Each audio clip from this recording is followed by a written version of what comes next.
Chapter 1665. Of course, this was not an absolute rule.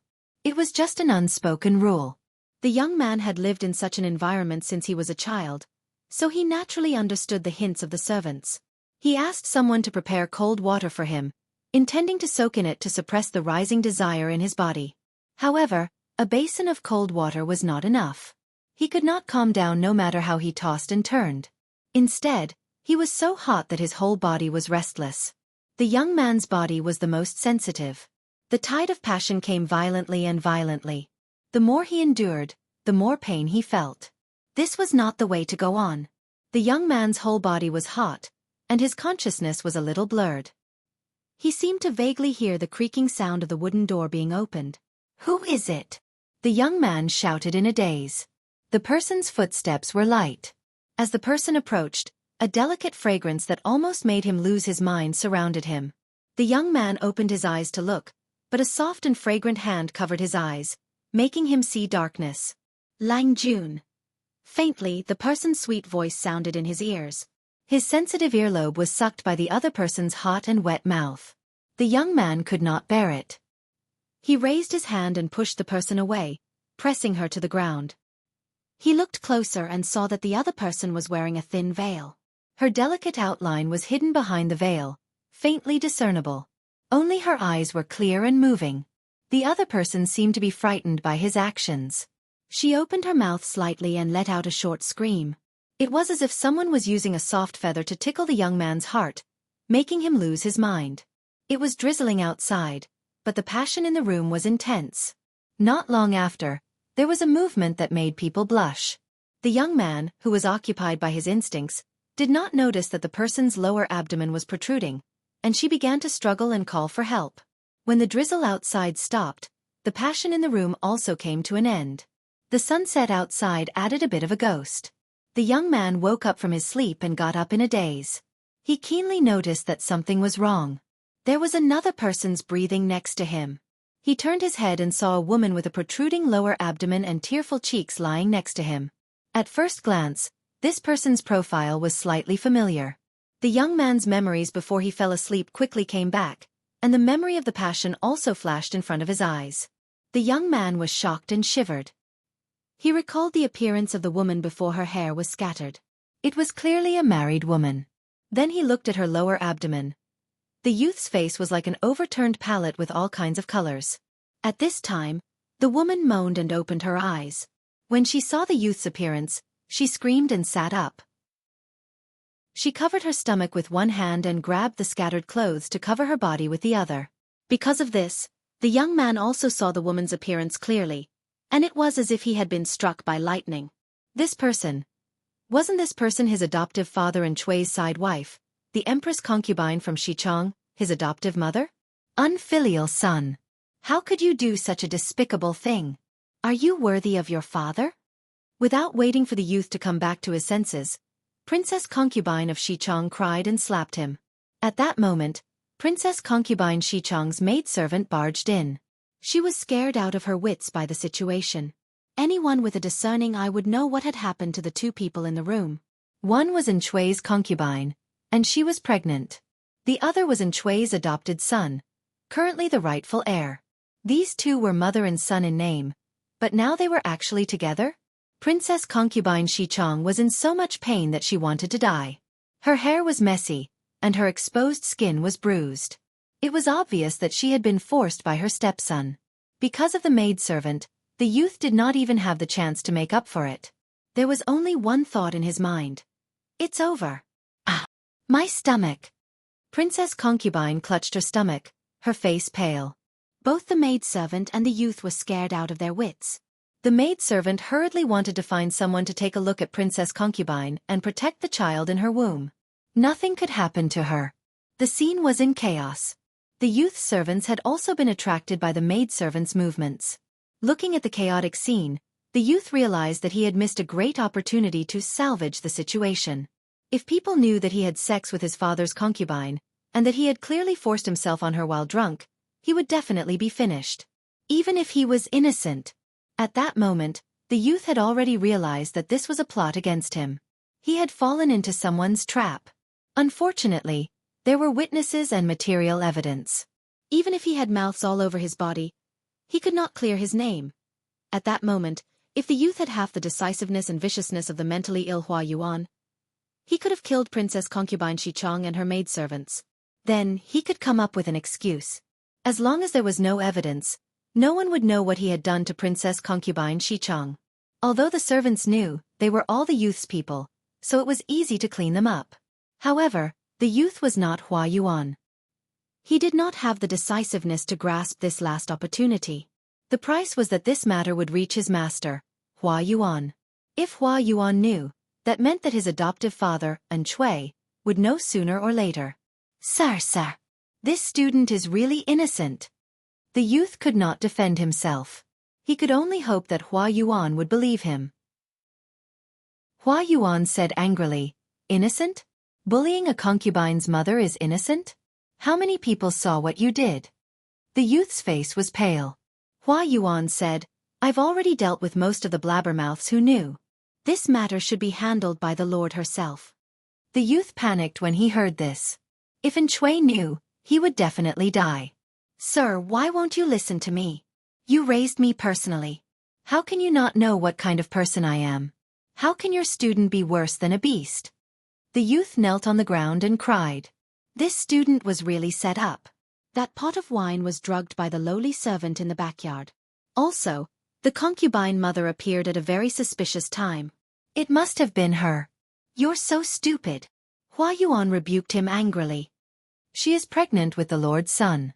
Even if she sees you as a thorn in her side, she has to wait until after the baby is born. What benefit does she get from setting you up now? But because of you, the fetus in her womb is showing signs of instability. If it weren't for the doctor's superb medical skills and her good foundation, this fetus would definitely not be able to survive. Anyone with a discerning eye can see that no matter who schemes against you, she would never scheme against you. Not only can you not get away with this excuse, you even have a guilty conscience." The youth had already lost his mind. His mind was a mess, and he trembled all over. Hua Yuan said, "Your attendant said that they heard a woman crying for help in the room. They went up to investigate but were scolded by you. There are witnesses and material evidence. How do you expect me to believe your words? Did you bully your concubine mother after drinking or were you set up? What I think is not important. What's important is what outsiders think and what the Lord thinks. I will tell the Lord the truth and see what the Lord decides." The youth's lips turned pale. "Sir, Father, we'll never forgive this student. I don't want to die yet." Chapter 1666. Because of Hua Yuan's refusal, the youth could only leave anxiously. Before he left, he even looked back 3 times. Hua Yuan watched him leave but said nothing. His expression was solemn. The youth could only give up for now. "Sir, what should we do now?" Xichang's empress concubine thought that Hua Yuan would poison the youth to death quickly. She had never expected that he would do nothing even after several days. As long as the youth did not die, Xichang's empress concubine would live in fear. She was afraid that Hua Yuan would abandon her and become a useless pawn. She had followed Hua Yuan's instructions and walked down a path of no return. She schemed that the youth had an affair with her. If the youth and Xueqi did not die, she would be the one to die when the child in her womb was born. With Xueqi's temperament, how could he tolerate his concubine being tainted by an adopted son? If Xueqi found out that the child in her womb was not his, Xichang's empress concubine would probably wish for death. She was like a drowning person, clutching tightly to the straw in her hands before she died. Xichang's empress concubine held her obvious belly with one hand and carefully leaned against the table, afraid that something would happen to the child. "I have done everything according to Sir's instructions. There is no turning back. If Sir abandons me now, I really do not know what to do." Her face was filled with tenderness. One could not help but reach out to smooth her frowning brows. Of course, this person did not include Hua Yuan. This lunatic had a heart of stone. "I know," Hua Yuan said coldly. He had no intention of giving a precise reply. "Sir, I am worried that a long delay will bring trouble. Although the young master is young, he is still a child personally raised by Sir and Xueqi. If he is not eliminated quickly, he will be a disaster." Xichang's empress concubine did not forget to flatter Hua Yuan. Also, My pregnancy has been affected because of that matter. If he takes this opportunity to harm me, I will be so worried that I will not be able to sleep at night. She had only dared to plot against the youth according to Hua Yuan's instructions because the appearance of the fetus was already stable. In order to pretend to be more realistic, some of the struggling movements were inevitably more violent. The youth had also lost his rationality under the influence of the drug, and his movements were rough. That young and strong body made her suffer greatly, and even her stomach began to feel uncomfortable. Only then did she panic. Under Hua Yuan's threat, she had already thrown caution to the wind. However, if the youth didn't die, she would never be at ease. She could only urge Hua Yuan to take action again and again. How could Hua Yuan not know what she was thinking? Hua Yuan's lips curled into a cold smile. There's no rush. It's almost there. Emperor concubine Xueqi pressed. What do you mean by not in a hurry? How soon is it? As long as he lives, I will live in fear. If she could, she would love nothing more than for Hua Yuan to pinch the young man's chin and pour poison into him. That way, all troubles would end once and for all, and there would be no future troubles. Hua Yuan snorted and did not answer. Xueqi's princess concubine saw his unhappy expression and immediately came to her senses. She regretted being too impulsive. I'm just worried. I'm not doubting you, she explained dryly, trying to salvage some of the situation so that Hua Yuan wouldn't be in a bad mood and pour all his dirty tricks on her. There's no need to worry. Hua Yuan's expression softened slightly as he said, the time is ripe. This answer put Xueqi's princess concubine's worried heart back to its original place. She and Hua Yuan had the same interests. At present, they were two grasshoppers tied to the same rope. If anything happened to her, Hua Yuan would not be able to escape. Reality proved that her worries were unfounded. Hua Yuan, that maniac, would definitely be able to scheme against anyone. The young man was still too young. In terms of skill and scheming, how could he compare to the scheming and maniac Hua Yuan?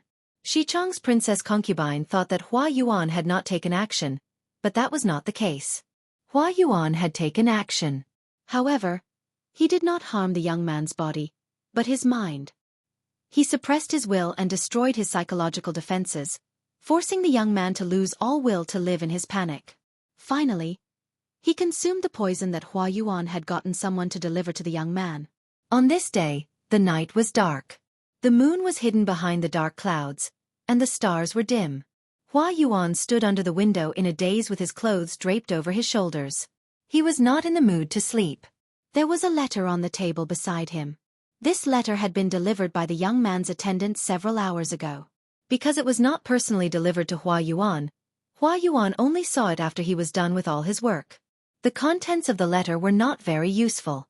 It was just the last cry of a desperate and dying young beast. When all was silent, a flurry of hurried footsteps could be heard from afar. When the other person ran closer, Hua Yuan could still hear the other person's heavy breathing. He looked at the approaching person with an indifferent expression, his brows slightly furrowed. Hua Yuan asked unhappily, "What's the matter?" The servants in the residence were all well-mannered. They served Hua Yuan carefully and would not run loudly under normal circumstances. However, at this moment they did not care about the rules. One could imagine how sensational the news brought by the servant was. Master. Something bad has happened." The servant caught his breath and said breathlessly, "The young master is dead." Dead. Yes, the news just came. The young master committed suicide by ingesting poison. He's already gone. The servant trembled as he finished speaking. His eyes stared unblinkingly at Hua Yuan. His muscles tensed as he moved forward to catch the grieving Hua Yuan. Unexpectedly, Hua Yuan's reaction was beyond the servant's expectations. He thought that based on the deep relationship between Hua Yuan and the young master, even if he did not faint from grief, he would be horrified upon hearing this. However, Hua Yuan's expression did not change at all. It was as if the one who died was not his student, but an insignificant child beggar. He did not even ask how he died. It was as if Hua Yuan had already expected this and had been waiting for this news to come. The servant was frightened by his own guess. He hurriedly lowered his head, afraid that Hua Yuan would see an expression that he should not have. "I already know. You may leave and prepare the clothes." The young man's death was no different from an earthquake to others, but it was within Hua Yuan's expectations. His indifferent gaze turned to the letter on the table, and the corners of his lips curled up in silent mockery. Stupid. This was Hua Yuan's evaluation of the young man's death. If he was not stupid and weak, how could the young man not know who the real person was? Before he died, he even wrote to him. His words were sincere and every sentence was filled with remorse. He said that he had let down Hua Yuan's many years of teaching. Now that he was gone, he asked him not to grieve for an incompetent and unfilial student. The victim's suicide note to the murderer was so sincere. It was really ridiculous. He's destined not to live. It's clean now that he's gone. Hua Yuan felt a little regretful. The young man was taught by Hua Yuan, but his ambition was not big enough. Chapter 1667. Without Princess Xichang, Xueqi would not kill the youth immediately out of consideration for the greater good. Because Xueqi needed a stable heir. If the youth lay low, he might have a chance to make a comeback in the future. Unfortunately, he was still too young. Faced with such mental pressure, the only way he could think of was to commit suicide. When Hua Yuan arrived, the youth's corpse had already been put away. He had changed into clean clothes and had light makeup on his face. Now that his eyes were closed, he did not look like he was dead, but more like he had fallen asleep. When the sun rose, he would open his pure and lively eyes. And Xueqi's officials who were guarding the rear crawled out of bed when they heard the news. Who killed young master? A hot-tempered old official dressed in plain clothes with a white belt around his waist rushed over with a murderous aura. The moment he arrived, he stared fiercely at Princess Xichang. Could it be you, vixen? The old official had heard of the scandal a while ago, but he would not abandon the young master he had watched grow up for a fallen country's concubine. Even if it was a scandal, it was the woman's fault. Abandoning Princess Xichang to protect the young master was a matter of course in his eyes. These days, he had been thinking about how to save the youth's life, trying to find fault with Princess Xichang and push all the blame onto her. If that did not work, he could only take the risk and send a suicide squad to kill Princess Xichang. Unexpectedly, before he could do anything, the young master had already committed suicide by poisoning himself. Looking at the youth lying on the bed and seeing that his chest was no longer heaving, he immediately felt sorrow. Princess Xichang saw the old official draw his sword and was about to kill her. She was so frightened that her face paled and she screamed. Hua Yuan grabbed the old official's wrist and used a little force to make him release the sword hilt in pain. He said angrily, "Have you had enough?" The old official said relentlessly, "This vixen must die today." For some reason, ever since he had stepped into the house where the youth had committed suicide, Hua Yuan had felt a tightness in his chest. He did not know where this feeling came from, but it had pushed his rationality to the brink of collapse. He was easily angered and irritable. The old official had drawn his sword and caused trouble at this time, directly infuriating Hua Yuan. He pushed the old official away and almost lost his footing. It was as if his brain had lost blood, causing his vision to flicker. Scram! Hua Yuan angrily rebuked the old official. The old official said, "Young master was plotted against by that B*TCH and forced to his death. Even if I have to risk my life, I will eliminate her." Xichang's empress concubine screamed as she hid behind her maidservant. When she heard the old official's scolding, she could not help but agree. The old man's words were absolutely right. Wasn't Hua Yuan the B*TCH he was referring to? The room was in chaos, and people rushed over to stop the two of them. Some stopped the old official, and some stopped Hua Yuan. Regardless of whether the young man's death was honorable or not, the deceased was more important. His body had just cooled down, so they could not make a ruckus here and disturb the deceased. Moreover, it was really inappropriate for the two of them to fight in front of the corpse. "I told you to scram." Hua Yuan raised his hand and waved his sleeve, brushing away the people who tried to stop him. Before he could take half a step forward, he felt a sharp pain in the depths of his mind. The scenery in front of him blurred and turned scarlet. In Hua Yuan's eyes, the figures around him were all people made of blood without facial features. Their mouths opened and closed as they said something. One voice became two became four became 8. Gradually, the voices from all directions became thousands, interfering with his hearing. Hua Yuan's feet felt weak as he stumbled and fell forward. Fortunately, someone was quick enough to pull him up, or he would have crashed to the ground. Everyone was shocked by this turn of events. Even the old official who wanted to take Xueqi's empress concubine's life was distracted. When they came over, they saw that Hua Yuan's face was abnormally pale. They thought that he was suppressing his grief, but they did not expect him to release his emotions. Everyone thought of the teacher-student relationship between Hua Yuan and the young man and felt very sad. They did not expect Hua Yuan to have such crazy looks. Stop arguing. All of you, stop arguing. All of you scram. Scram. Hua Yuan pushed away the people who approached him and shouted at the top of his lungs. His eyes were bloodshot, and he looked deranged. Young master has passed away. My condolences. Military advisor. The dead cannot be remembered. Scram. All of you scram. Hua Yuan held his head in pain with one hand and pointed at the crowd with the other, telling them to stop talking. His head was really about to explode. His head hurt like there was a hand stirring his brain and crushing his skull. He was in so much pain that he was on the verge of death. After an unknown amount of time, Hua Yuan finally regained some of his senses. He knelt on the ground. His usual elegant demeanor was completely gone. All that was left was a strange madness and a dejection that came from his soul. Everyone thought that he had lost his composure because he could not take the blow. They did not expect Hua Yuan's next move to almost make their eyes pop out of their sockets. With a swoosh, he unsheathed his sword. Someone was so frightened that he shouted, "Military advisor, you mustn't." It turned out that Hua Yuan had taken advantage of the fact that no one was paying attention to pull out the sword from his opponent's waist and pretended to commit suicide. Judging from his expression and posture, he was clearly ready to die. In the nick of time, someone stepped forward to snatch his sword, but he was still a step too late. A long but not deep wound appeared on his neck. Seeing this, the others took the opportunity to rush forward and stop Hua Yuan, afraid that he would continue to seek death when he recovered. If Hua Yuan died, and Xueqi at the front lines would explode on the spot. "You, why are you stopping me?" Hua Yuan roared these words. His cheeks were covered in tears. Someone said, "The young master has passed away. My condolences, military advisor." How could the Lord's trusted aide commit suicide to follow the young master after he passed away? Not to mention that the young master had not died honorably. He had committed suicide to escape punishment after defiling his stepmother. "I am responsible for the young master's death. I deserve to die. Don't stop me." How could anyone take his words seriously? Instead, they thought that Hua Yuan was a loyal person.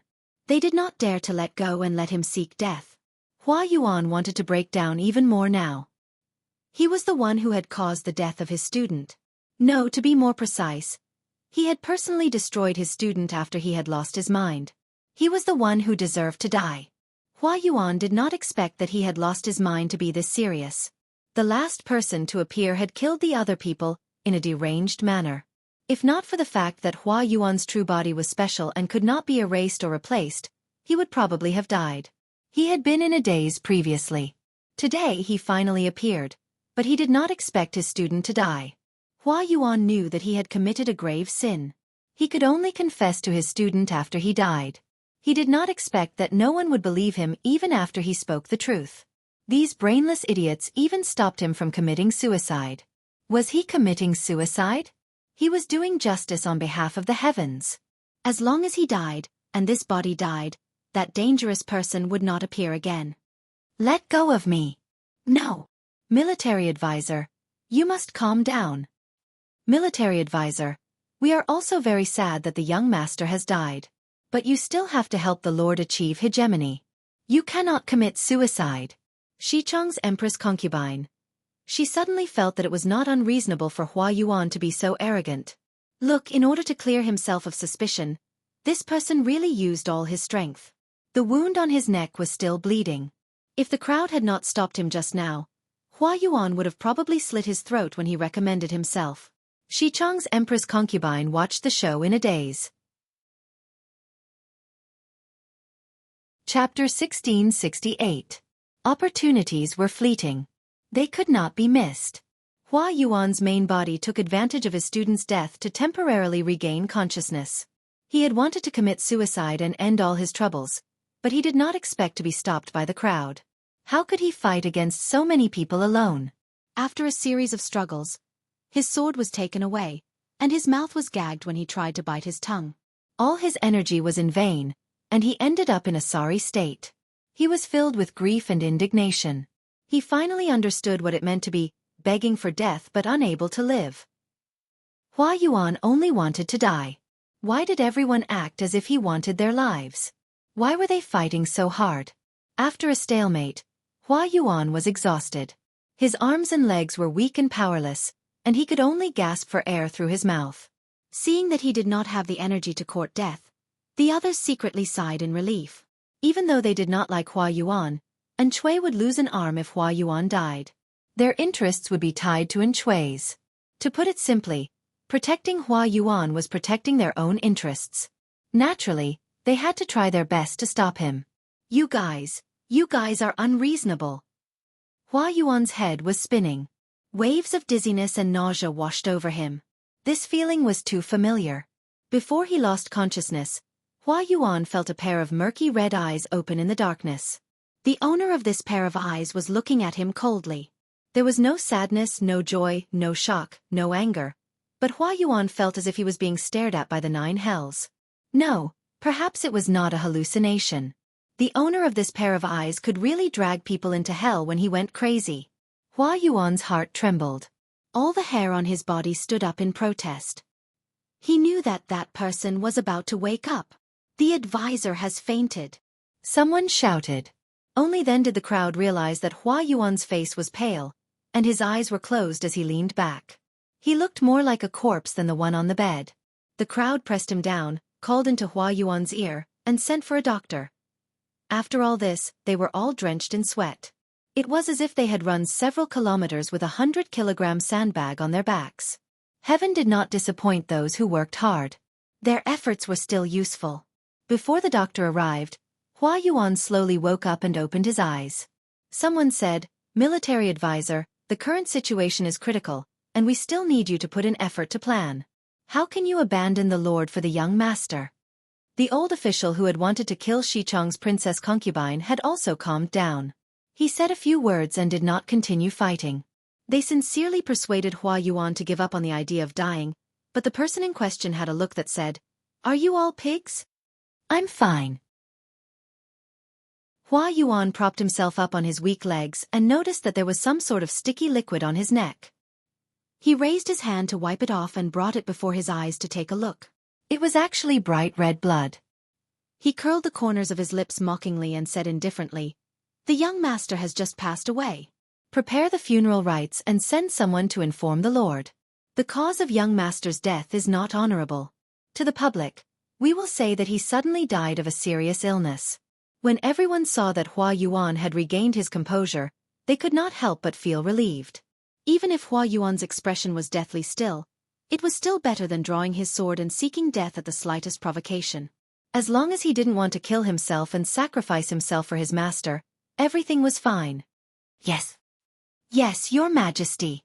Just like that, the curtains fell on the farce. A doctor hurried over to treat the wound on Hua Yuan's neck. Hua Yuan did not move at all, allowing the doctor to do as he pleased. He was like a lifeless porcelain doll. When the doctor saw this, he thought that Hua Yuan had failed to sacrifice himself for his master and was disheartened. He sighed and said, "You must avoid eating for the next few days. Your wound must not come into contact with any filth to prevent bad luck from entering your body and causing your wound to swell and rot. I will prescribe some medicine for you. Take it regularly and you will get better." Hua Yuan asked him, "Is the wound deep?" The doctor replied, "It's not deep, but the location is dangerous." Hua Yuan remained silent when he heard that. However, the emotions that flashed in his eyes made the doctor's heart palpitate. "You may leave. I want to be alone and rest. I still have to arrange the young master's funeral rites later." Hua Yuan chased him away. The doctor's lips quivered, but he did not say anything to dissuade him. He could only leave quietly. The moment the doctor left, Hua Yuan flicked his sleeves and knocked everything in sight to the ground. His elegant and handsome face was filled with malevolence. "I'm not a lunatic, I'm not. I am me." He suppressed his roar in his throat. Even though his voice was not loud, it was extremely penetrating and infectious, causing the hair of those who heard it to stand on end. Unfortunately, He was the only one in the room. No one else could hear him. The chaotic night was dispersed by the morning sun. The news of the young master's sudden death from an acute illness spread everywhere as if it had wings. This news naturally reached Xueqi, who was at the front lines. Xueqi received 2 letters. One was a normal funeral announcement, and the other was a secret letter that Hua Yuan had kept under wraps for a long time. This secret letter described in detail how the young master had bullied his pregnant concubine mother, causing her to have an unstable pregnancy and almost losing her child. Apart from that, Hua Yuan also added the truth of the young master's death. He had not died a sudden death. Instead, he had committed suicide out of fear after doing something wrong. The 2 letters arrived one after the other. When he read the first letter, Xueqi felt grief and indescribable joy at the same time. His adopted son had died, and the stumbling block that had been weighing on his heart was gone. No one could stop his biological son from ascending to the throne. When he read the second secret letter, Xueqi's anger shot through the roof.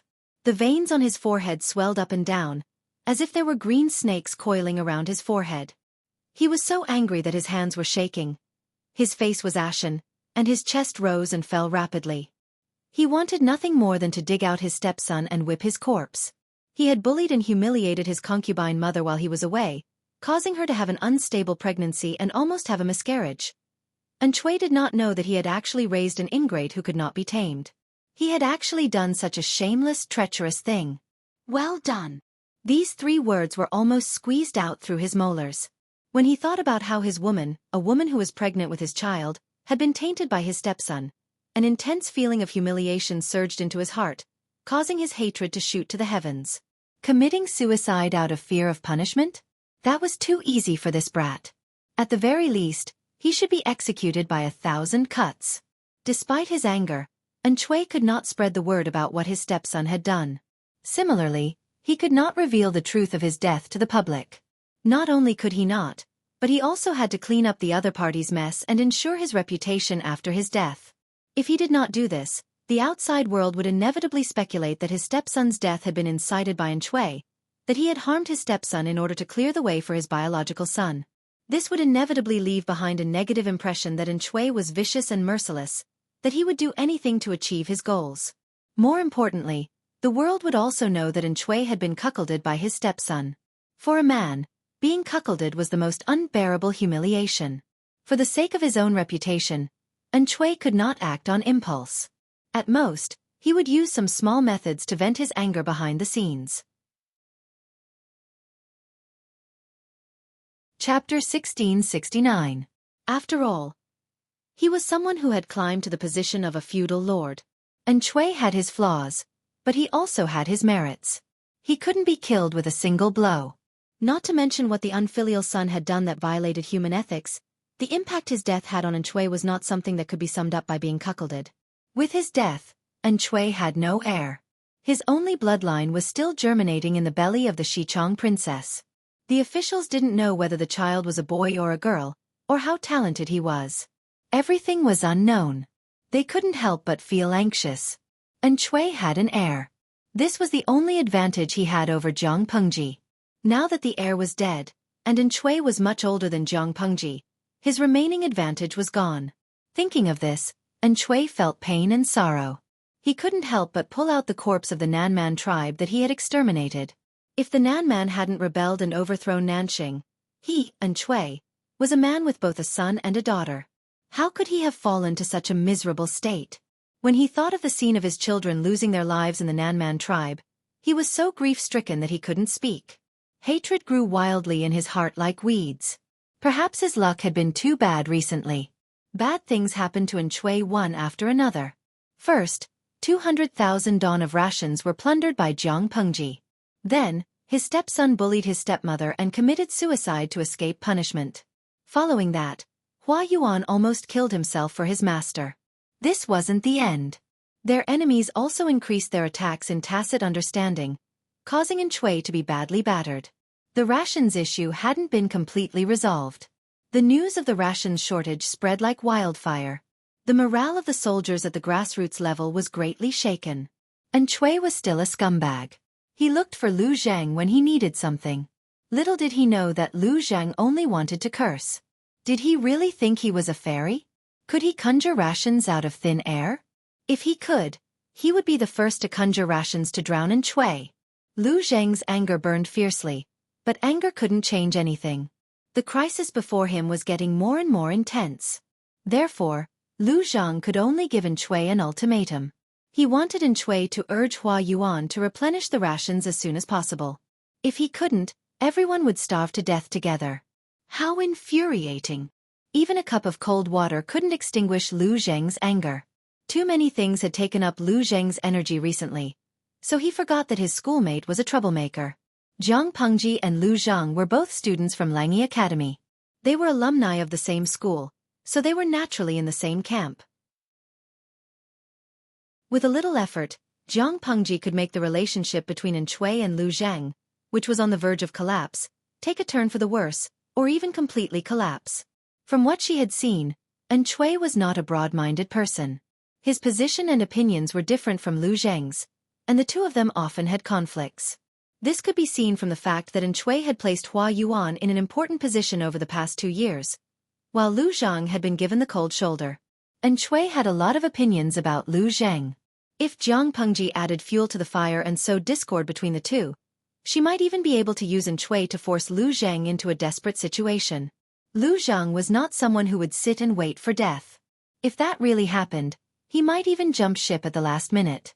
Hence, when Wei Ci saw his lord bending over the table and writing a letter to his classmate, Lu Zhang, his heart was filled with mixed feelings. Because Zhang Pengji did not hide her letter from Wei Ci could see the lingering sentences in the letter. Almost every word recalled the time when he was studying at Langi Academy. Zhang Pengji used simple but intimate words to exaggerate the friendship between them into 100%. Those who did not know the truth would wonder if Lu Zhang and Zhang Pengji had such a close relationship when they were young. Wei Ci recalled Xueqi's temperament and felt more and more sorry for Lu Zhang. How many lifetimes of bad luck did this man have to have a lord like Xueqi and an opponent like Zhang Pengji? Before he sympathized with Xueqi, Wei Ci also had to sympathize with himself in his previous life. He and Lu Zhang were in the same boat. Based on Xiaoyin's temperament, it's impossible for him to accept my lord's invitation. Wei Ci could not help but remind him. Lu Zhang was a petty and vengeful fellow. She had offended him greatly, so it would not be easy to recruit him in the future. Xueqi's temperament is very different from Lu Zhang's. The two of them are not on the same path. Even if my lord did not interfere, sooner or later, there would be discord between them. Why did my lord go through all this trouble? Not all lords in this world are as broad-minded and perceptive as I am, Zhang Pengji said narcissistically. Zhang Pengji said narcissistically, Xueqi has never been a gentleman. He doesn't walk the same path as Xiaoyin. I wanted to use Xueqi to force Xiaoyin into a corner and force him to leave Xueqi sooner. Time has dragged on for too long. I don't have the time to waste with Xueqi, this clown.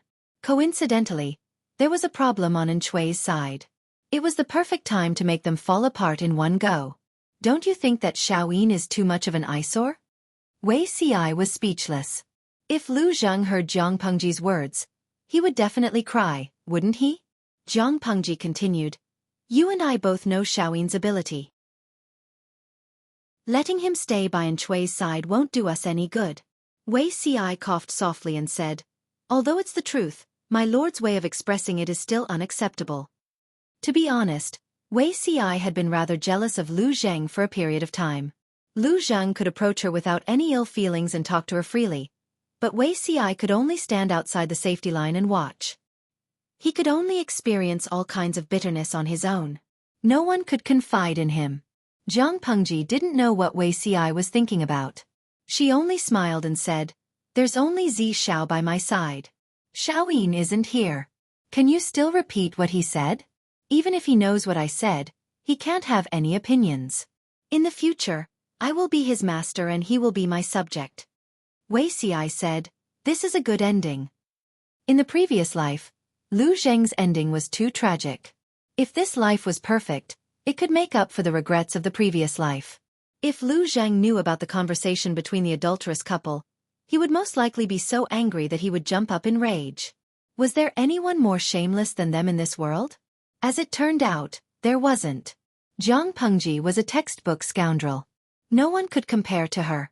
When Lu Zhang saw the letter that Jiang Pengji had written for him appear in Xueqi's hands, there was only one thought in his mind. That bastard was up to mischief again. It wasn't that Jiang Pengji hadn't written letters to Lu Zhang before. Not only did she write them herself, but she also sent Feng Zhi to persuade him. Unfortunately, Lu Zhang's beliefs were firm and unwavering. This time, Jiang Pengji gave him a strong dose of medicine. The contents of the letter were as ambiguous as one could imagine. More importantly, this letter appeared when Xueqi had just suffered a defeat. And Xueqi's expression was as solemn as ink. Does Xueqi have any explanation? Faced with Xueqi's questioning, Lu Zhang was furious. It's just a clumsy method of sowing discord. It's not like it hasn't happened in the past. Is my lord going to doubt my loyalty based on this alone? Lu Zhang couldn't be bothered to defend himself. Every time Xueqi doubted him, his good impression of Xueqi wore away. Chapter 1670. In the face of Xueqi's calm questioning, Lu Zhang's reaction seemed to have a deeper meaning. Why didn't he confess to Xueqi that Feng Zhi had come to lobby him? Didn't Xueqi really not know? When Feng Zhi had come, Lu Zhang had still been thrown to the side by Xueqi. Was he crazy or stupid? Why did he confess? Lu Zhang looked at his lord calmly. He had put in years of effort and energy for this man, trying his best to maintain this relationship between the lord and his subject. In the end, all he got in return was vigilance, suspicion, and suppression. Lu Zhang was already in this state. How could he prove his loyalty? Did he really have to imitate his predecessors and stab a dagger into his heart, dig it out, and let Xueqi take a look? Ha, ridiculous! Xueqi attracted most of the attention. The real culprit, Jiang Pengji, was not so annoying. Feng Zhi was my classmate and friend when I was young. He had a personal relationship with Lu Shi. He didn't serve Lu Shi. At most, it was a personal relationship. I didn't say anything about Feng Zhi because I didn't want my lord to misunderstand and hurt Feng Zhi. Up to this point, Lu Zhang was still calm and composed. He wasn't embarrassed or flustered at all after being exposed. He was even calm and composed enough to speak frankly with assurance and composure in front of Xueqi. He enunciated each and every word to excuse himself. Moreover, I've never intentionally concealed the matter regarding Feng Zhi. My lord doesn't trust me, but can you not trust Hua Yuan? He knows about Feng Zhi, but he didn't tell you. Why doesn't my lord think about it? Lu Zhang couldn't help but mock himself when he said this. He and Hua Yuan didn't get along, but now he had to use him as a shield to dispel Xueqi's suspicions. It was really ridiculous.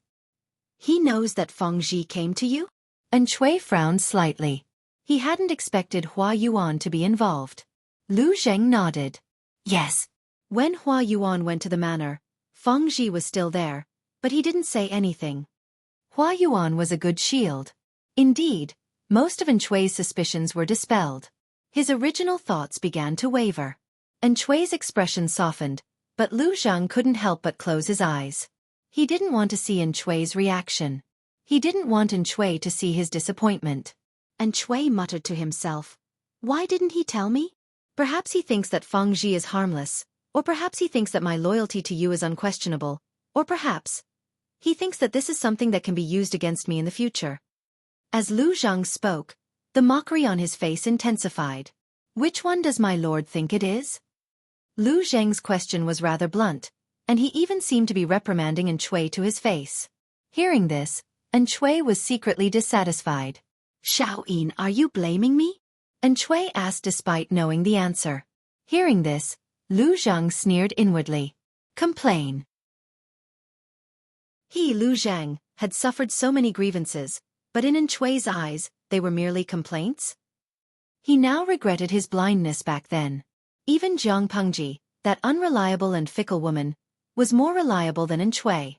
Xueqi was truly a fighter among scumbags. He took it for granted that he would be able to enjoy the blessings of having two wives. With his left arm around Hua Yuan and his right arm around Lu Zhang, the two strategists would hold hands and become good brothers. For his great cause, they would do their utmost until the day they die. All personal conflicts must be put aside, and he could not neglect the public for personal reasons. He said, "From what you said just now, You seem to have a deep misunderstanding of Xueqi. Both you and he are upright people who uphold justice. Why would he use underhanded tricks to frame a colleague? I heard that the two of you were at odds in private, but I didn't expect you to be like water and fire. Xueqi, both you and he are my right-hand men. You are like my lips and teeth. Although there are conflicts between our lips and teeth, we depend on each other and support each other. Lu Zheng was speechless. Couldn't Shui stop talking when he didn't know how to speak? He was about to vomit from Shui's analogy. Damn it, Hua Yuan and I are like lips and teeth. Forget it, forget it. Within Shui, the peerless scumbag, serving as a foil, Jiang Pengji, the scumbag, could even claim to be his favorite, the white moonlight. Lu Zhang said, "My lord, do you really not know about the conflict between me and Hua Yuan?" And Shui furrowed his brows and said, "I've heard about it occasionally, but I don't think Xueqi is the kind of person who would delay public affairs because of a personal grudge." Lu Zheng's previous personal image was too bright and lofty. Not only in Shui, but everyone else took it for granted that Lu Zheng would sacrifice his personal grudge for public affairs. They had completely forgotten that Lu Zheng was human, not a saint. He also had emotions and desires. He couldn't be selfless. After Lu Zheng heard this, he felt especially tired. Even though Shui had met with misfortune in his middle age, the habits he had developed in his early years had long been deeply ingrained in his bones. After his recovery, he had forgotten what it felt like to be a human being in fear and trepidation. He had regained the confidence of a high and mighty aristocratic family. He had completely forgotten what scruples were, and he wouldn't empathize with Lu Zheng's difficulties. And Shui's question just now was very inappropriate. He was blatantly accusing Lu Zheng of abandoning public affairs for personal reasons and purposely making life difficult for Hua Yuan. Lu Zheng concealed the disappointment in his heart. He bowed and cupped his hands. His tone was calm as he said, "Lu Shi used such a despicable method to frame me and incite discord in my lord's trust in me, but I can't produce strong evidence to prove my innocence. This is my fault. Regarding Feng Zhi's matter, it was indeed my lack of consideration. In order to avoid arousing suspicion, I'm willing to ground myself and hand over my military power. I'll decide what to do after the truth comes to light and I'm proven innocent." And Shui was dumbfounded when he heard this. He did want to denounce Lu Zheng for his crimes, but after saying it out loud, the balance in his heart leaned towards Lu Zheng. He regretted being overly suspicious. However, Lu Zheng had made things very clear and didn't give him a way out. No matter what Shui thought, Lu Zheng couldn't be bothered to figure it out. He ground himself and didn't care about anything else. On the other side, Jiang Pengji was still persistently writing letters to her old classmate. She would write a letter when there was a war, when there was no war, when she was in a good mood, when she was in a bad mood. Wei Ci wiped off his cold sweat and watched as his lord stretched her legs on the brink of having her legs broken by Lu Zheng. Isn't my lord afraid that doing this will dispel Shui's suspicions? Shui was Wei Ci's former lord. He knew him very well. Once he made up his mind, his lofty heroism was very bewitching. Back then, Wei Ci was willing to leave his mountain and follow Shui not only because he was moved by his sincerity, but also because of his trust in him. In his lord's words, Shui was the head of multi-level marketing. He was very good at selling promotions. If Shui let down his guard and trusted Lu Zheng again, Lu Zheng might have a change of heart. After all, he was the man he had chosen. He had to assist him even if he had to kneel down to make the impossible possible. Even if the other party was a pile of sh*t, there would always be strategists who wanted to carve him into a flower. Unfortunately, Lu Zheng was such a person. Chapter 1671. Other than Shui, no one knew what had happened between him and Lu Zheng.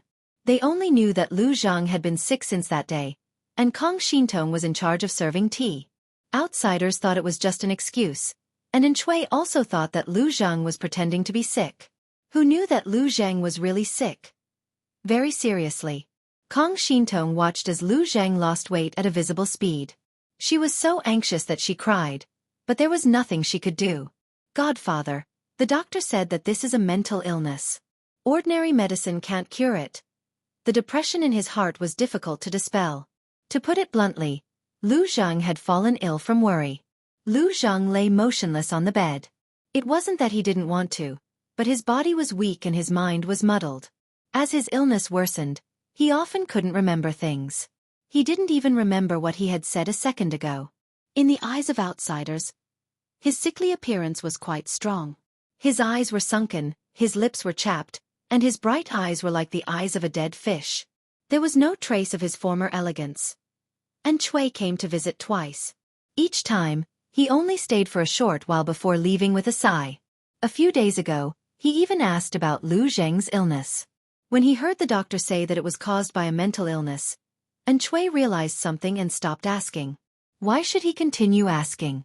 And Xueqi was a proud person. He knew that Lu Zheng's illness was caused by his dissatisfaction with him, so why would he seek trouble? Lu Zheng drank medicine for a few days and his illness was under control. He stayed awake longer and longer, but his spirit was still weak. Kong Shintong took care of him seriously and didn't ask him to do anything big or small. This filial piety was rare. Lu Zheng said, I was just angry and couldn't get over it. When I get over it, my illness will naturally get better. Kong Shintong asked, outsiders say that Godfather is wise and resourceful. What else in this world can make you feel bad? Lu Zheng said, how can I take the flattery of outsiders seriously? There are many things that I can't get over. For example? Lu Zheng raised his hand to push up the band that had slid down from his forehead. He sighed and said, for example, you spent a lot of money to buy a raw stone and treated it like a treasure. You carried it with you every day and spent years carving and polishing it. On the day you succeeded, you thought it would be the most dazzling jewel in the world, but someone told you that there were as many latrines as you wanted. Kong Shintong shivered. She felt that her foster father was scolding her.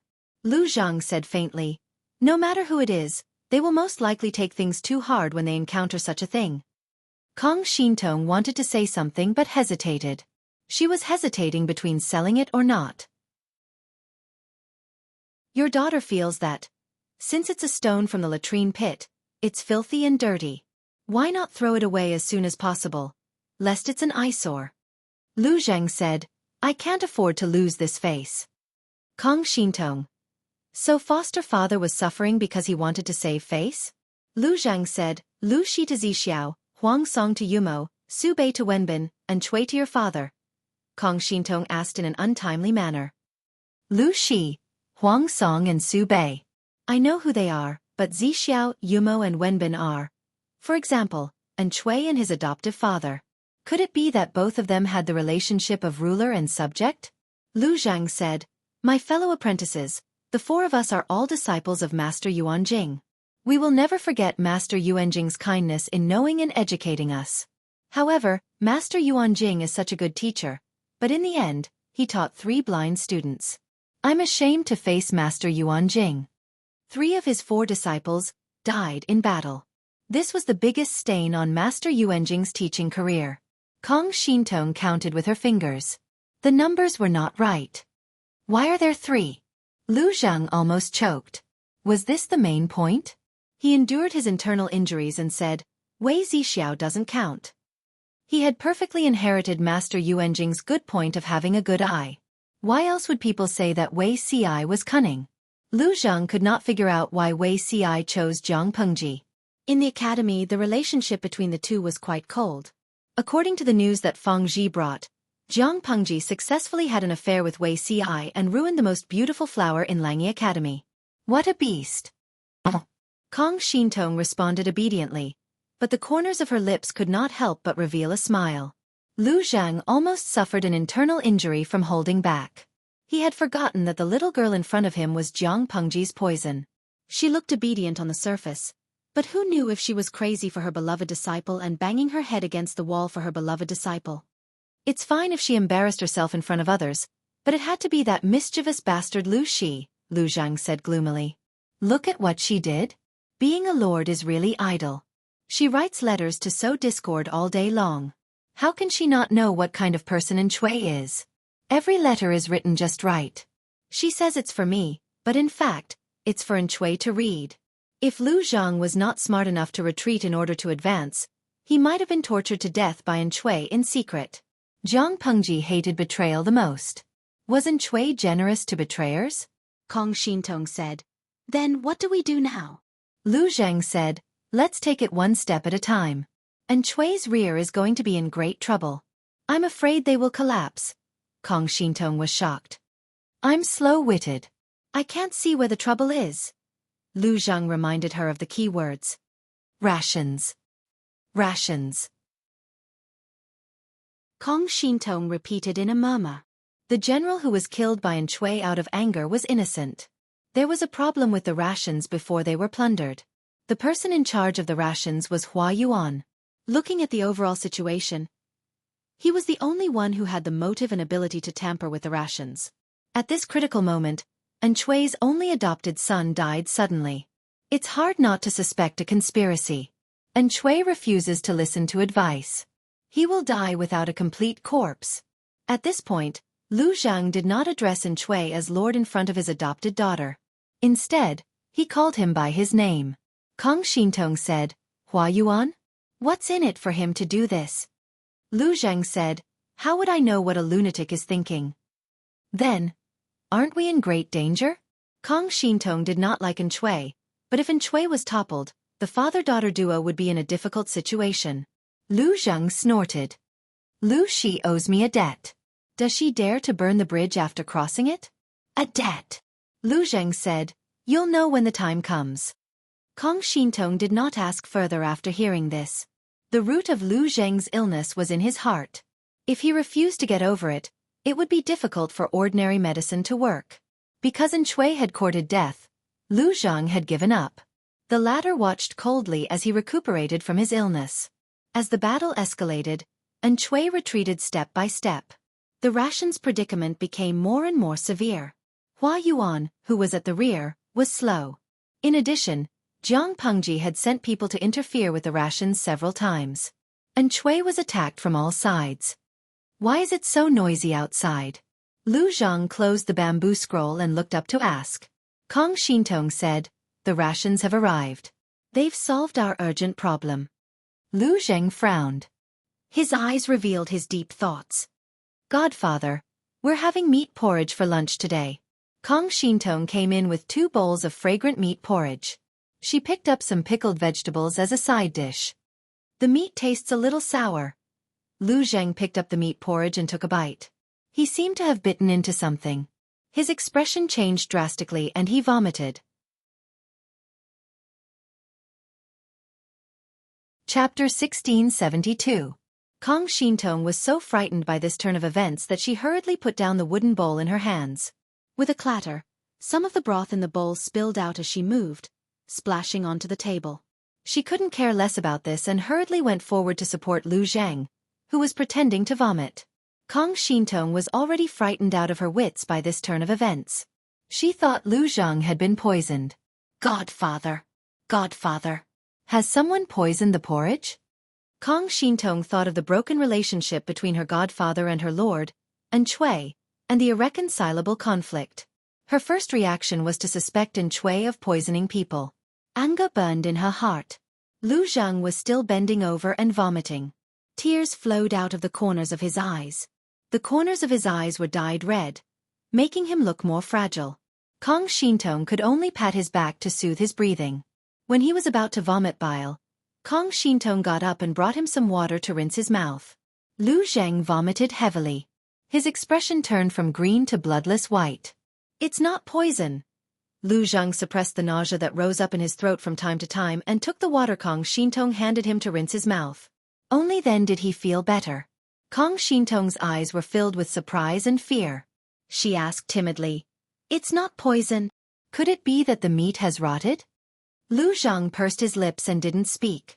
But from his expression and gaze, this bowl of porridge wasn't as childish as rotting. Could it be? Kong Shintong had been raised by Lu Zhang's side for a few months. Her horizons and knowledge had improved by leaps and bounds. Lu Zhang's various reactions gave Kong Shintong a very bad feeling.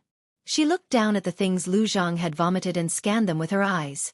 Kong Shintong suddenly saw something. Her gaze almost froze. Before she could scream, Lu Zhang's warm and broad palm covered her eyes. Stop looking. Have someone come in and tidy up the things. Lu Zhang's voice was slightly hoarse, as if he was suppressing something. Kong Shintong felt more at ease when she heard him. She took a few deep breaths and suppressed the sour taste that seemed to be rising up in her throat. She ran out without looking back. LV Zhang distinctly heard the sound of Kong Shintong vomiting outside the tent, and a sense of disappointment and mockery surfaced in his heart.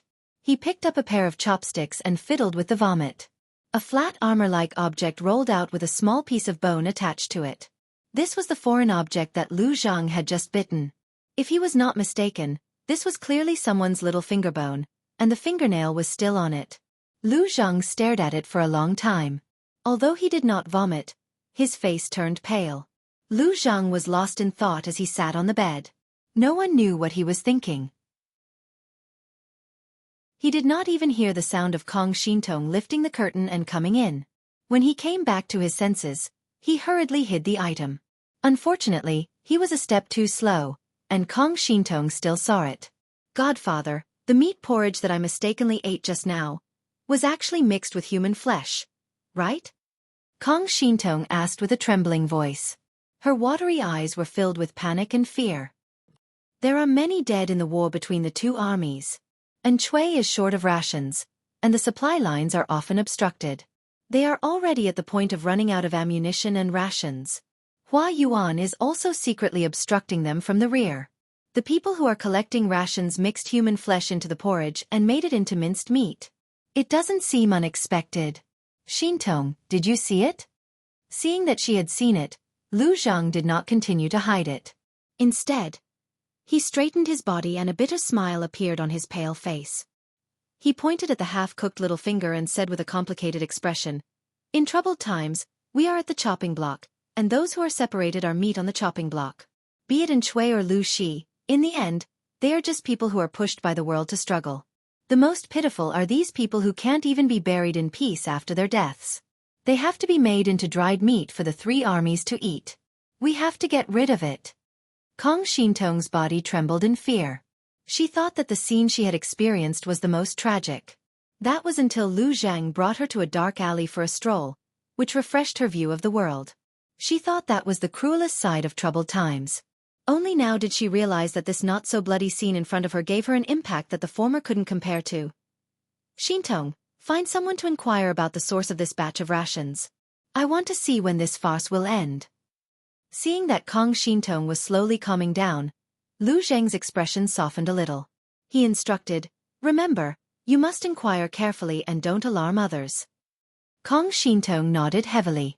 She went forward to clean up the 2 bowls of porridge and the vomit on the ground. Although the things were cleaned up, the memory that was deeply engraved in her mind was not so easy to forget. The more Kong Shintong didn't want to think about it, the more the little finger and the half-hanging nail swayed in front of her. It made her face pale and her spirit weak. After spending a lot of effort to inquire about the detailed information, Kong Shintong didn't delay and immediately informed Lu Zhang. She repeated clearly, "Godfather, I've inquired about the news. According to the rumor, Hua Yuan sent someone to inform us that the new rations will arrive in 3 days, but the army's rations are almost depleted. And Xueqi had no choice but to send people to the nearby towns to plunder the surplus rations of the commoners." Lu Zhang sat on the bed with his clothes draped over his shoulders. He couldn't help but sneer. Ridiculous.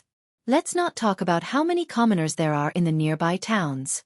Even if there were many commoners, the war last year affected the crops, and Lu Xi destroyed the spring plowing this year. The food stored in the commoners' homes isn't enough for them to last an entire year, much less the hundreds of thousands of soldiers under Xueqi's command. Kong Shintong said, "In the end, we had to use extraordinary means to gather a batch of rations. If it's not enough, we have to make up for it with human breasts." Kong Shintong frowned when she said the word, human breasts. She looked like she wanted to vomit. Compared to Kong Shintong's reaction, Lu Zhang was much calmer. It wasn't that he was more accepting than Kong Shintong, nor was it that he was cold-hearted. It was just that he had seen more things. Human breasts were not rare in history books. There were even records of people trading their children for food and cannibalism. More than 10 years ago, the 4 factions of Nanman had wreaked havoc on the commoners of Nanxing. Wherever they passed, not even a blade of grass would grow. Wherever they went to war, they would burn, kill and pillage. Similarly, they would eat people wherever they went. The allied army of Nanxing had conquered Nanman and plundered countless spoils of war. At that time, The relationship between Lu Zhang and Xueqi hadn't completely fallen apart. At most there was some conflict. The latter knew that Lu Zhang liked books, so he organized all the books and spoils of war. He plundered and threw them all to Lu Zhang. Later, Lu Zhang stayed at home and organized the books out of boredom. After sorting them into different categories, he unintentionally discovered a gourmet guide written by a scholar of a different tribe in Nanman. He named it Cannibal Rhapsody. It wasn't very literary, but every word he wrote made the reader's hair stand on end. Chapter 1673. A baby's flesh was brittle and could not be boiled for too long. Baby girls were the best. Children's flesh was tender and cooked to a certain extent. Ginger garlic rice wine removed the fishy smell. Boys were the best. Adults' flesh was sour but chewy. Men's lean flesh was especially outstanding. Women had more white flesh and were slightly greasy. They were suitable for human oil. The flesh of old men was unbearably stinky and sour. It was tasteless. Only human bones were boiled into soup with spices. The soup was rich and fragrant. Apart from these, the author had also tried unborn fetuses in women's wombs. There were fetuses every month. The entire Cannibal Rhapsody had less than 500 words, but each word was filled with the greatest malice and evil in the world. After reading the Cannibal Rhapsody, Lu Zhang's desire for peace grew stronger. He had staked everything on Xueqi, hoping that such a tragedy would not happen again. In the end, Xueqi disappointed him again and again. Xueqi and Nduoshi could not bear Lu Zhang's ambition. Kong Xintong sobbed. Human breasts. How could they make them? Lu Zhang said calmly. That depends on the situation. Kong Xintong was shocked by the information revealed in Lu Zhang's words. Her red eyes widened. She called out hesitantly, her voice trembling, "Foster father." If Xueqi was a wise ruler, there would naturally be people who would stand up and take the blame for the matter of mixing human breast milk as army rations. Lu Zhang sighed.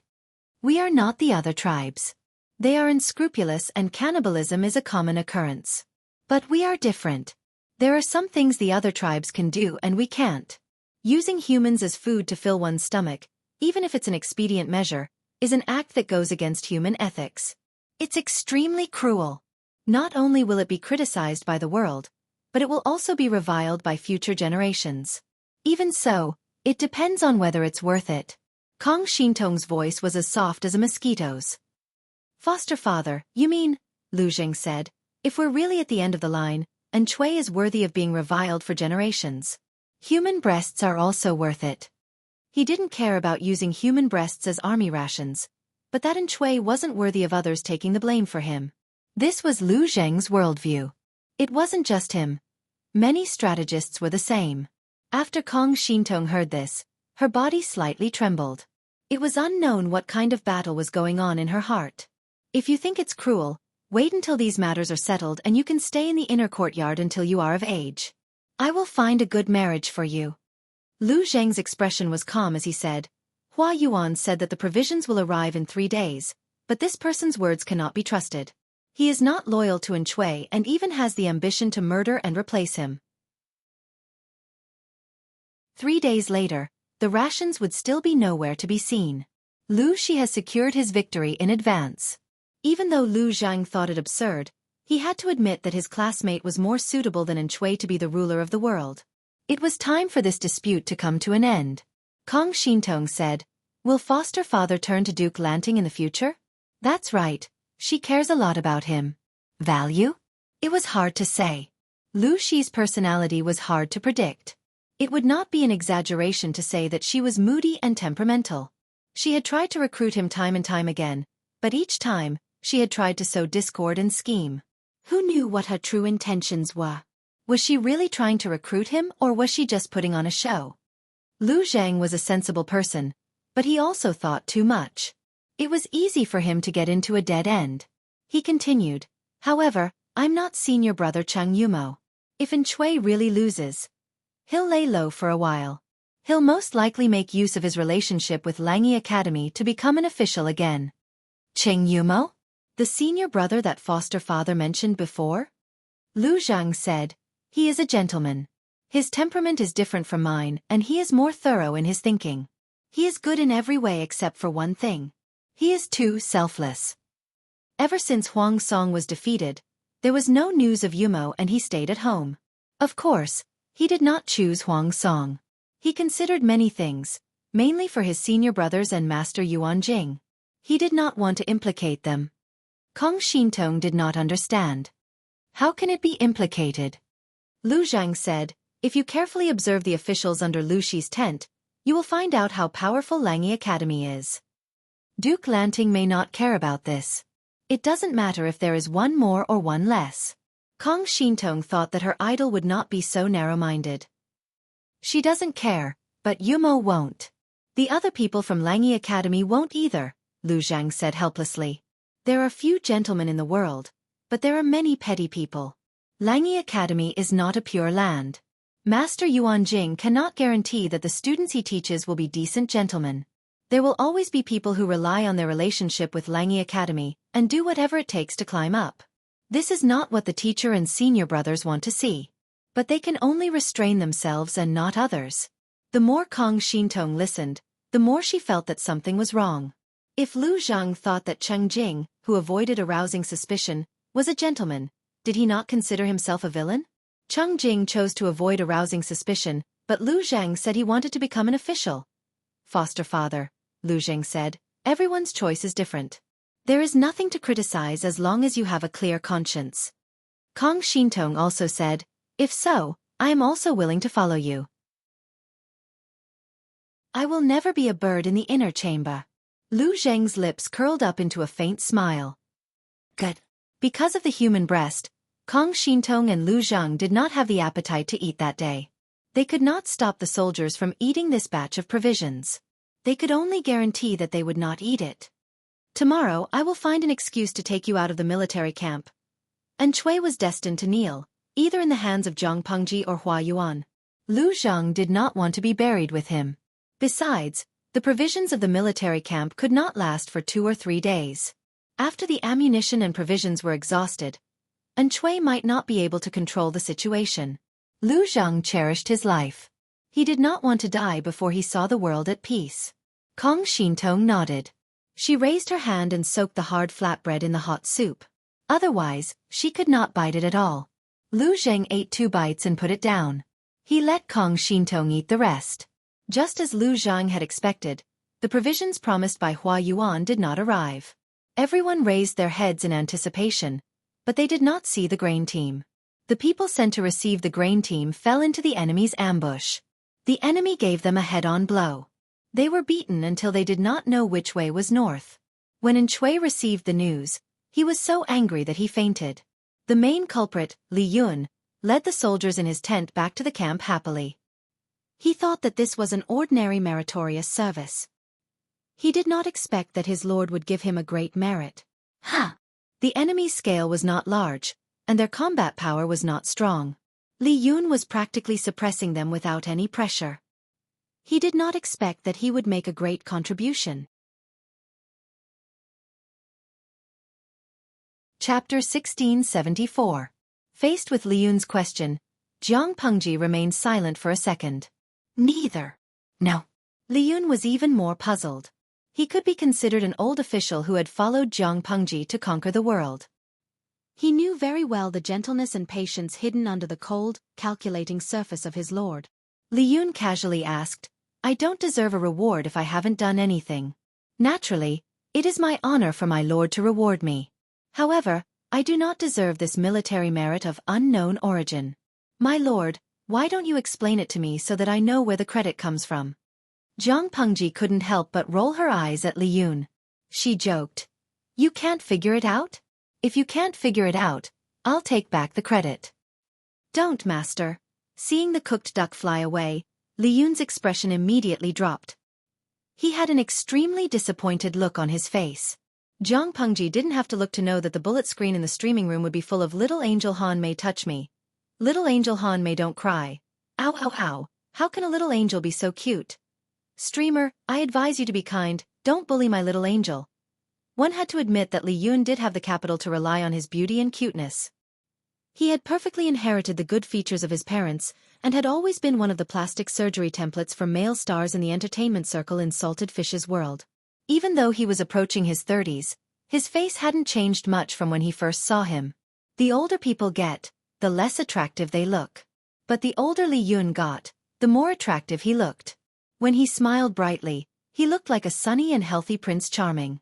He was good at both literature and martial arts, handsome and cute. Once he put on a straight face, there was no need for him to pretend to be aloof. His temperament also made him look dignified without being angry. He was a cold and aloof Prince Charming.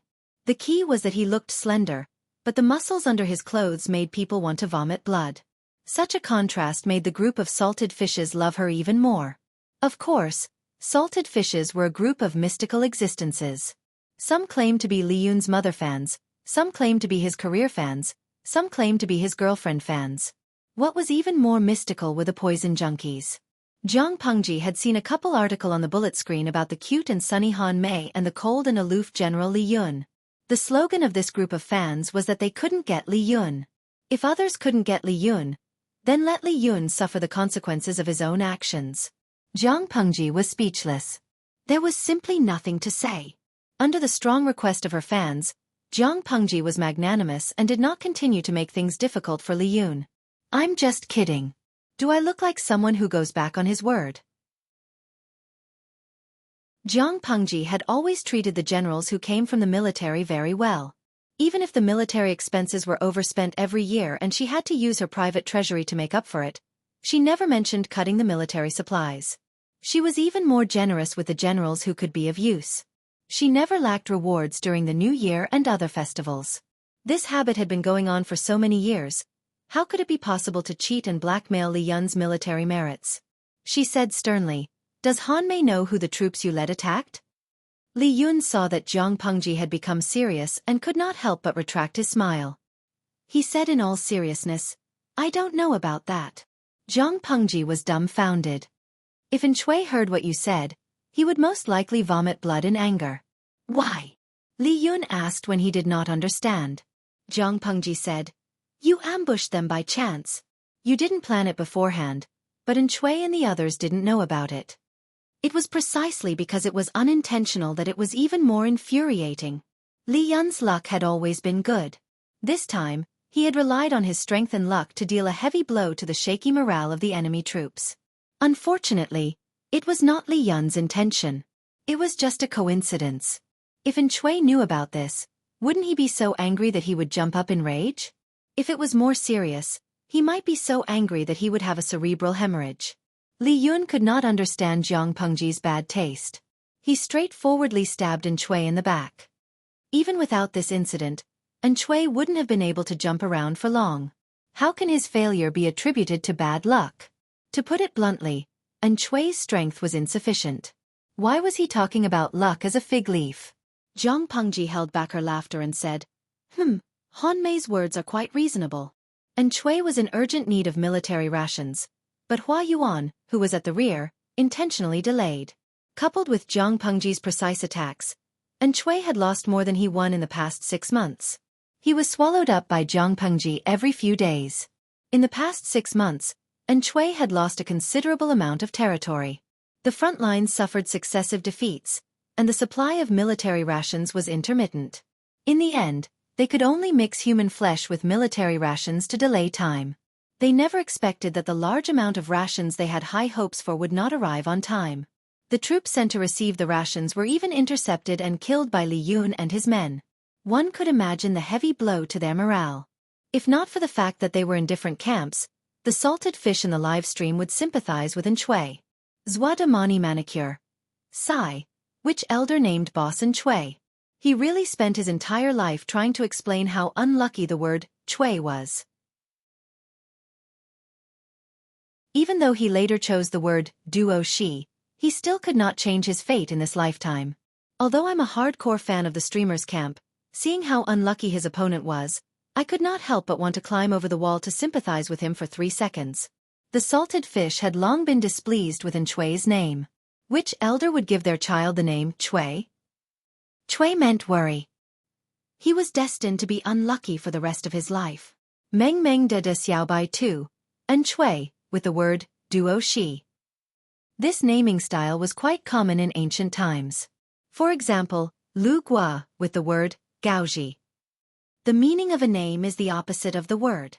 It is both a warning and a restriction, but also a blessing. Of course, looking at it now, Xueqi's name was indeed not well chosen. Fu Qi Duo Duo. The level of education of the father's generation can be seen from their names. Lu Shi with the word Lanting, Li Yun with the word Hanmei, Feng Jin with the word Huayu. Which one of them was not pleasing to the ear, beautiful in writing, and perfect in meaning? However, Xueqi was a maverick and was destined to fail. The salted fish complained to their heart's content. Anyway, only they and Jiang Pengji could see the bullet screen. Xueqi could not see it, so what was there to be afraid of? Indeed, Xueqi could not see it. So, was this the only consolation they had? Why haven't the rations been delivered yet? Even if Xueqi trusted Hua Yuan so much, when Hua Yuan did not perform well and endanger his life and ambitions, all his trust in him collapsed. Although there was an enemy ambush along the way, how could such a small ambush intercept the rations team? When Xueqi was dissatisfied with Hua Yuan, he disliked him in every way. He wished he could drag him in front of him and roar at him. Unfortunately, Hua Yuan was at the rear. It was extremely inconvenient to communicate between the two places, let alone pursue Hua Yuan's responsibility immediately. Xueqi's anger rose. The civil and military officials in his tent were also at their wits' end. It was not that they were incompetent, but even the cleverest housewife could not cook a meal without rice. How could they fight a war without rations? Of course, in the early stages, when there was sufficient rations, they did not gain any advantage from Fu Wang and the others. Now that there was a shortage of rations, they had even more reasons to find excuses for their defeat. At that moment, an official who was on good terms with Lu Zhang stepped forward and said, "Has my lord ever suspected Hua Yuan?" Chapter 1675. Your Highness, why don't you think about it? When Advisor Lu was in charge of the army provisions, he never made such a huge mistake. Ever since Lu Zhang had been frozen, all sorts of problems had popped up. Xueqi didn't want to hear this. If he acknowledged Lu Zhang's ability and denied Hua Yuan, wouldn't that be slapping him in the face and admitting that he didn't know people well? In Xueqi's opinion, Hua Yuan's ability was not inferior to Lu Zhang's. However, they specialized in different fields and couldn't be compared. The official didn't have mind-reading skills and naturally didn't know what Xueqi was thinking. Advisor Lu has been assisting you since you were insignificant, Your Highness. He's been diligent and conscientious all these years, never slacking off for a single day. Your Highness, why don't you think about all the battles you've fought all these years? When did there ever be a problem with provisions? He continued, not noticing that Xueqi's expression had darkened. On the other hand, Hua Yuan made such a huge mistake this time. Advisor Lu also said that Hua Yuan had disloyalty and was especially wary of him. Xueqi said, the most important thing now is how to get through this, not shirk responsibility. What's the point of saying all this? The official choked on Xueqi's words. It was Xueqi who had reprimanded Hua Yuan first. He hadn't started this topic, but now it was his fault? He wanted to defend himself, but someone tugged on his sleeve, indicating that he should return to his seat and stop arguing with Xueqi. Regardless of whether Hua Yuan had a problem or not, it was unwise to raise doubts now. Not only would it draw hatred to Lu Zhang, but it would also indirectly question Xueqi's ability to judge people. Your subject misspoke. The situation was not in his favor. After bowing, the official silently returned to his seat. Everyone continued to be gloomy. They weren't immortals and couldn't make food appear out of thin air. They'd already scavenged most of the provisions nearby. They could only hope that Hua Yuan would quickly replenish the supplies. Who knew that Hua Yuan would stand them up? Not only did he stand them up, he didn't even give them an explanation. More than one person muttered in his heart at this scene. Was there really nothing wrong with Hua Yuan? Was this guy really not a spy sent by the enemy? Or perhaps Hua Yuan really didn't want to rebel? The atmosphere in the tent froze for a long time. No one could think of a solution. At this moment, a report came from outside the tent. Xueqi's face was dark as he asked. Xueqi asked with a sinister look in his eyes, "What is it?" The soldier handed over a bamboo tube with both hands and said, "Before military advisor Lu left, he told me to give this to the Lord." Before leaving? Did Lu Zhang leave the barracks? When did this happen? Why didn't they hear anything? Some of them looked confused, but Xueqi knew, because he was the one who allowed Lu Zhang to leave the camp. Lu Zhang's condition worsened. If he continued to stay in the barracks, he wouldn't receive good care.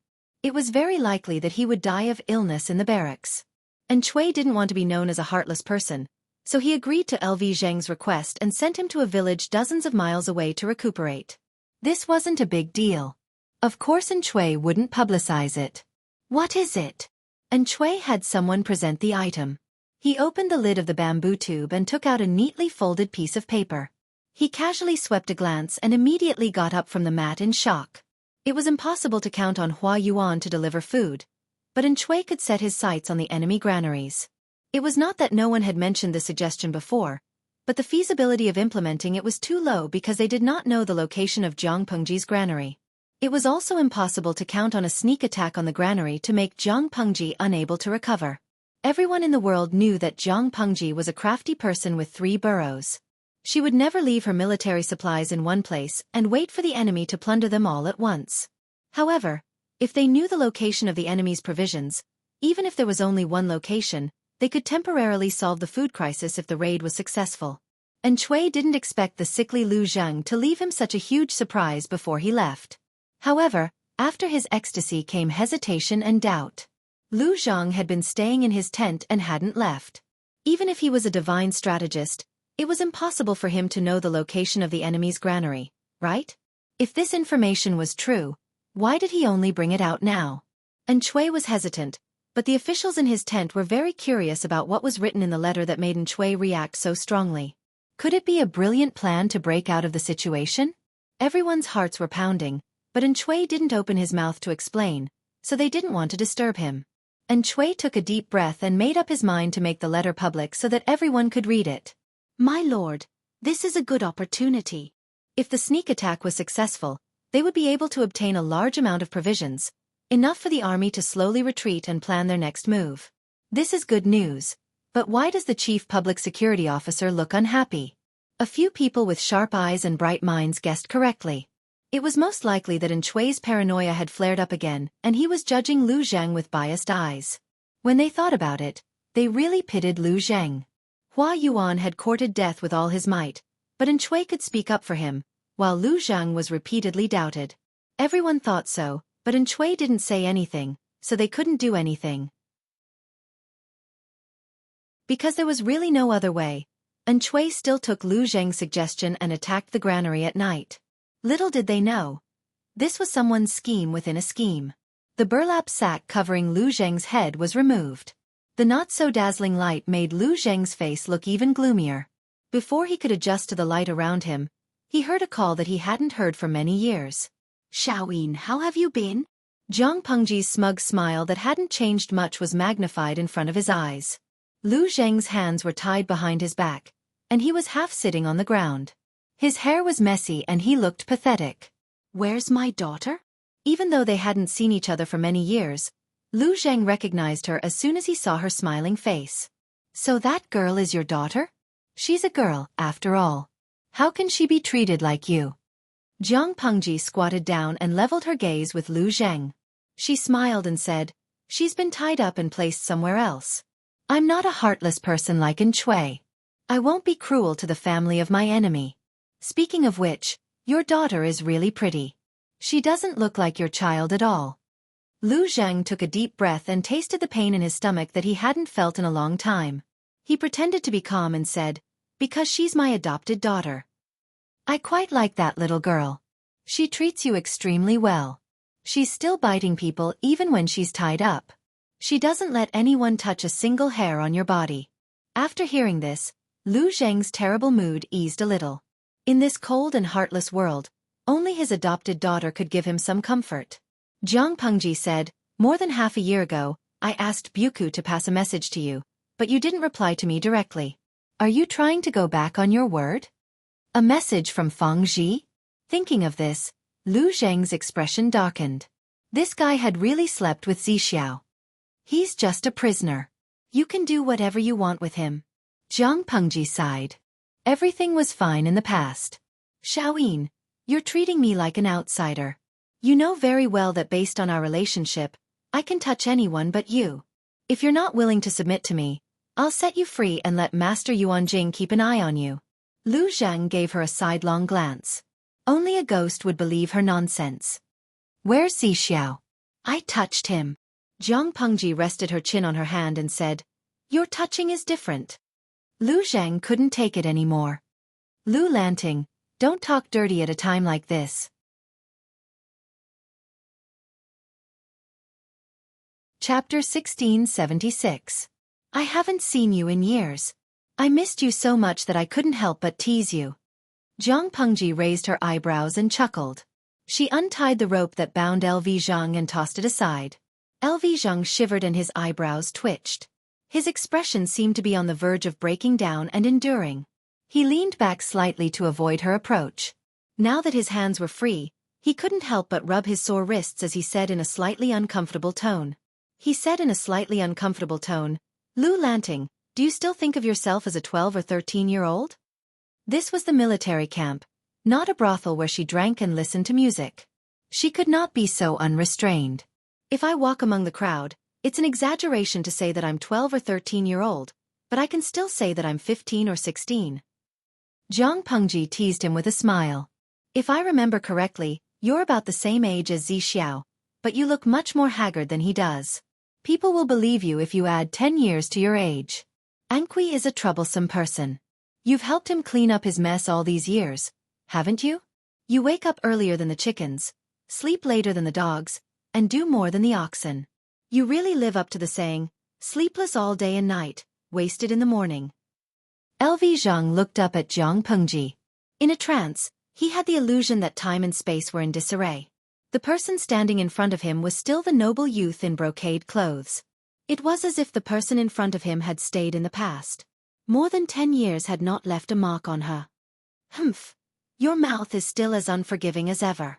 You always like to pester others endlessly. When she was 12 or 13, she was pestering others endlessly. That was called naive, cute, and innocent. More than 10 years had passed, but she was still pestering others endlessly. He was not Wei Zixiao. Why would he indulge her? I'm arguing with reason. I'm presenting facts and reasoning. Since when was I pestering others endlessly? Jiang Pengji extended her hand and said, My tent is indeed clean, but the mud is dirty. How long do you plan to sit on the ground? Aren't you afraid of the cold? LV Zhang looked at her hand and tried hard to suppress the urge to slap it away. You're a scholar. I've taught you for 3 years. I didn't teach you to talk about Anqi every day. Jiang Pengji could not help but laugh. I thought you would say something like, You're a girl after all, don't be so vulgar. Even now, there were still people who liked to make an issue out of her gender. Even if it wasn't intentional, they would still subconsciously pull out her gender. Jiang Pengji didn't mind, because they were all outsiders, and outsiders that she looked down on. If Lu Zhang was like this, she would be very disappointed. LV Zhang raised his eyes to look at Jiang Pengji's face. She was wearing a short, round-collared robe that was made of stone. She still looked capable and neat as usual, coupled with her handsome face, affectionate eyes, and half-smile. At first glance, she looked more like a young man from an aristocratic family with a romantic temperament. There were no feminine labels that people were familiar with on her, such as delicate and lovely, dignified and generous.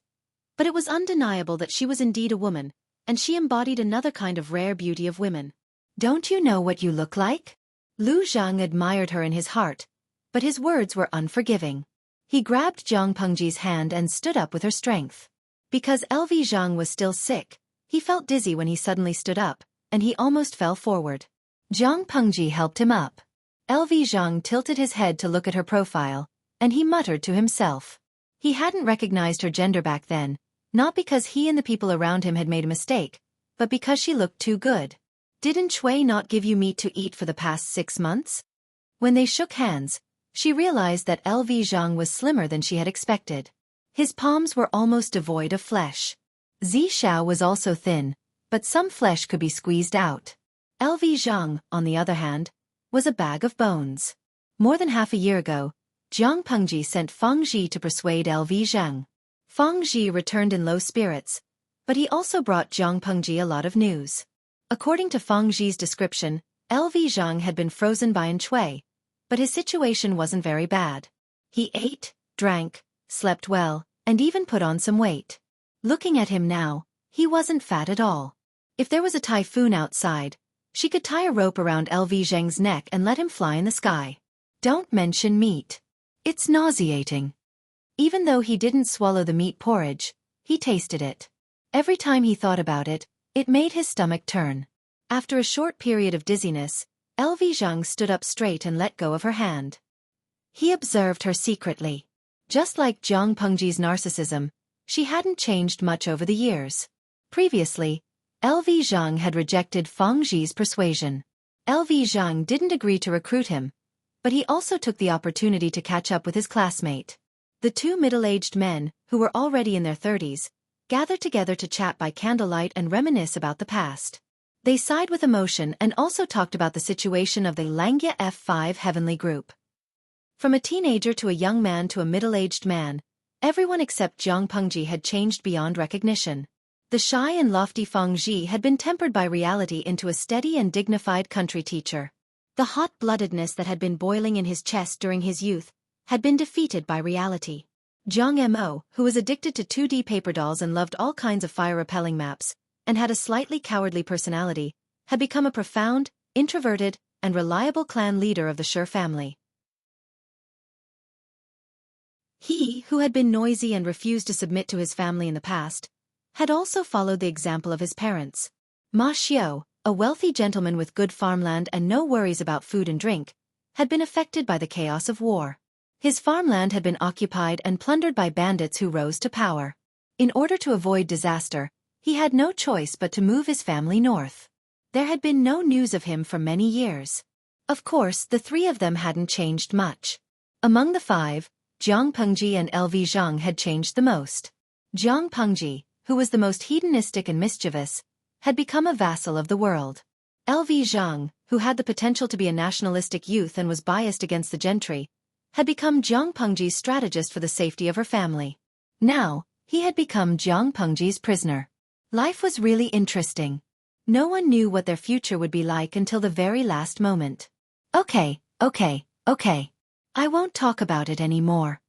Jiang Pengji's observation skills weren't just for show.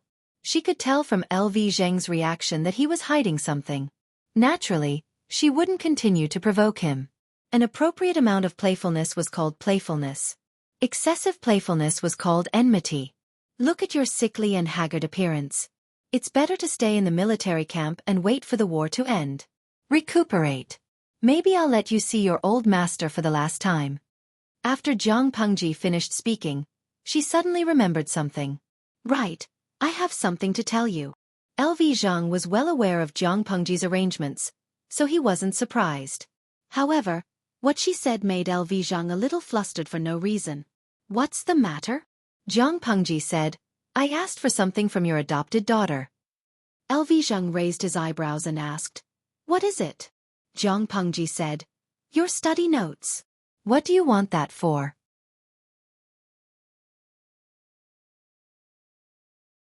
Chapter 1677. Send his former master back to heaven?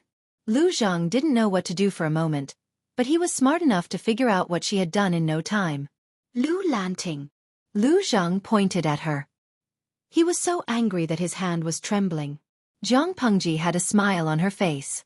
She raised her hand unhurriedly and pushed his hand aside. What are you trying to say? Are you despicable? Or are you cunning? She laughed. There's nothing too deceitful in a war. On the battlefield, all kinds of scheming methods were allowed. The only thing that mattered was who was more skilled. I'm just taking advantage of the situation to achieve my goal. Moreover, I'm giving you a credit so that you can quickly gain a foothold here. Lu Zhang said, Do you think I, Lu Xiaoyin, am a fickle and petty person who forgets about morality for the sake of profit? Lu Zhang knew what Jiang Pengji had done. It was definitely a trap that could bury Xueqi alive. I've never doubted your character, but a fine bird chooses a tree to nest in, and a virtuous official chooses a master to serve. Do you not know what kind of person Xueqi is? Whether he's worthy of you hanging him with a piece of white silk? Jiang Pengji said confidently, if you're a foolishly loyal person, just pretend I didn't say anything. Whether you stay or leave, I'll let you choose.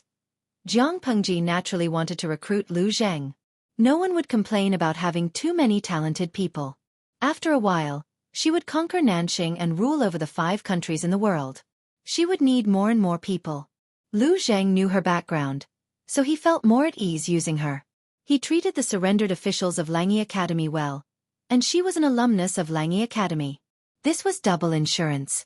Master Yuan Jing had taught at Langyi Academy for many years. He had students all over the world and made friends with many famous scholars.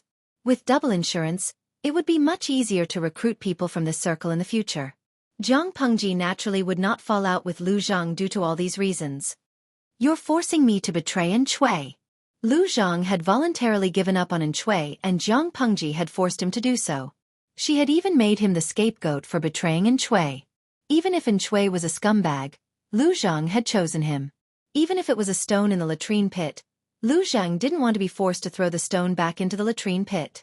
Jiang Pengji said, how can this be considered as coercion? What I'm doing is a stratagem, a normal confrontation of schemes. If no one in Xueqi's camp sees through it, even if they fall into the pit and die, it's their own fault. We can only blame ourselves for being too weak and stupid. How can we blame the enemy for being too strong and smart? Lu Zheng took a deep breath and asked, what did you do to imitate my handwriting? Even if LV Zhang did not like to praise Jiang Pengji, she would open a dye house just because he gave her some color. LV Zhang had to admit that she deserved to be envied by the heavens. She had a talent for imitating others. Based on what Jiang Pengji had just said, it wasn't difficult to deduce that Jiang Pengji must have taken the books he had written recently. Based on the handwriting on them, she imitated the letters to lure Xueqi. As for LV Zhang was not sure what the contents of the letter were and what trap Jiang Pengji had dug. Jiang Pengji said, oh, I'm helping him come up with strategies and share his burdens. Isn't Xueqi severely short of rations recently? There's a problem with the logistics rations, and the frontline army is facing the crisis of running out of rations? How can they fight a war when they don't have enough rations? So I imitated your handwriting and tone and came up with a simple idea. I asked him to lead his troops to attack my granary. I was worried that he wouldn't be able to find the way, so I specially drew a simple map. LV Zhang closed his eyes after listening to her. This was a fatal blow. How could Xueqi take the bait? Jiang Pengji asked in return. Why not? Xueqi, do you have any misunderstandings about your own weight? You're Master Yuanjing's student, a top student who graduated from Langyi Academy. You've assisted Xueqi, a penniless stray dog, to accumulate the wealth you have today. Even if Xueqi has given you the cold shoulder over the past 2 years and even detested you, he will instinctively trust you when he's in a life-and-death situation. Without your assistance, LV Xueqi, Xueqi would still be a small character leading a few thousand grassroots troops. How could he have the glory he has today? LV Zhang had helped Xueqi launch a counterattack once, so he could naturally help him launch a counterattack a second time. Jiang Pengji said, Xueqi, I imitated your handwriting and wrote a wonderful plan. It's bait. How could Xueqi not take the bait? LV Zhang was reluctant to admit it, but he had to admit in his heart that Jiang Pengji was right. Xueqi had been forced into a dead end, and Hua Yuan was still stabbing him in the back. He had no other choice but to believe in the plan. Of course, Xueqi was a cautious and suspicious person. He might not believe everything. Aren't you afraid of going for wool and coming home shorn? You failed to ambush Xueqi, and you'll lose your granary? Why did LV Zhang, Cheng Jing, and the others have a problem with Jiang Pengji? Did the students of Langyi Academy not think highly of this schoolmate? Purely from the perspective of character, Jiang Pengji was a rather likable person. Even if she was the most despicable, she knew her limits, which became her unique shining point. However, making friends and assisting a vassal were different. The criteria for judging the two were also different. Friends could be mischievous, but the Lord could not. LV Zhang did not know how Wei Ci and the others tolerated it. For example, this time, she used her own granary as bait to lure Xueqi. If the other party counterattacked, Xueqi would not be afraid of anything, but what about her? Jiang Pengji revealed a somewhat weary and mocking smile. Xiaoyin, you're underestimating me. I dared to set a trap, so naturally I have something to rely on. She asked in return, have you ever seen a banker lose? LV Zheng's heart skipped a beat.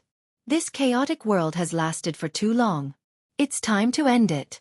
We'll start with Nanxing, then Zhongzhou. Once we take down these two countries, the remaining two are nothing to fear. Those who once looked down on me and hated me can only watch me ascend to the throne. It's quite satisfying to think about it. LV Zheng knew that Jiang Pengji was not joking. What does this world mean to you? We're all old classmates. I won't say pretty things like, let the people live and work in peace and contentment, and clarify the chaotic world. Anyway, you can tell that I'm lying. Jiang Pengji said, as for me, I want those who are dead and alive to open their eyes wide and see who's qualified to be the ruler of the world. Those who aren't convinced should hold it in. At the same time, I'll open their eyes and see what the real golden age looks like. Apart from me, none of them can do it. Not only will the predecessors be left in the dust, but the successors will also not be able to catch up. LV Zhang spat out 2 words softly. Arrogant. His ambition was written all over his face. Jiang Pengji made a gesture of shaking off her cigarette smoke. She smiled and raised her eyebrows. Xiaoyin, I'll give you a warning. LV Zhang was speechless. Even though he did not know what a warning from Zhenxiang was, he had a feeling that it would not be anything good. Recuperate well. I'm going to meet an old friend.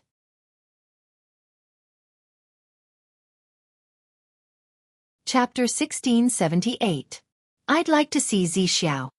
Jiang Pengji didn't find Lu Zheng's request excessive, so she agreed.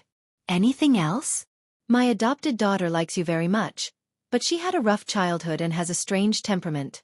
If she offends you in any way, please forgive her and ask the soldiers under your command to treat her better. Lu Zheng pondered for 3 seconds and said hesitantly, she's a child with a hard life. Jiang Pengji's gaze revealed some surprise. She thought Lu Zhang would say something else, such as rebuking her or asking about her attitude toward Xueqi. She never expected him to plead for his adopted daughter. Jiang Pengji didn't pay attention to Kong Xintong at first, but since Lu Zhang said so, she naturally had to take care of her. She paid more attention to her. I'll send someone to send her to you. You can supervise her together and save some manpower. Jiang Pengji's words sounded impolite, but LV Zheng knew what she was really trying to express. Kong Xintong was Lu Zheng's adopted daughter, so she took care of him more meticulously than others. She placed Kong Xintong under his watch so that Lu Zhang wouldn't worry about his adopted daughter's situation when he was sick. Jiang Pengji arranged for Lu Zheng to recuperate in a secluded place. She also reminded the doctor not to be stingy with medicine and to use whatever was useful. When Wei Ci heard the news and rushed over, Lu Zheng was wearing a greenish-gray cloak and kneeling in front of the chessboard, playing chess. Sometimes he furrowed his brows in deep thought, sometimes he was suddenly enlightened, and sometimes he pointed at the chessboard to calculate something. He didn't look like a prisoner at all. Wei Ci saw that Lu Zheng looked sick and said disapprovingly, I heard that you're very sick. Why don't you wait on the bed? Instead of resting, he was playing chess. Any doctor who encountered such an uncooperative patient would be angry. Lu Zhang had long heard Wei Ci's movements. When he heard Wei Ci scolding him, he looked up at him. You haven't changed much over the years. Lu Zhang placed the chess record by his side and gestured for Wei Ci to sit on the mat opposite him. Wei Ci almost didn't recognize him. Lu Zhang looked much more haggard than he imagined. He was in low spirits and his hair was visibly gray. There was not much of a difference in their ages, but when Wei Ci and Lu Zhang were compared, the latter seemed to be almost 10 years older than the former. Wei Ci said frankly, You look much older. LV Zhang had the urge to treat the chess piece as Wei Ci and crush it. One is marked by the company one keeps, one is blackened by the company one keeps. Lu Zhang was implying something. Wei Ci had been with Jiang Pengji for a long time. How did his glib tongue change toward the latters? Wei Ci did not know about the bet between Jiang Pengji and LV Zhang, but he was good at reading people's minds.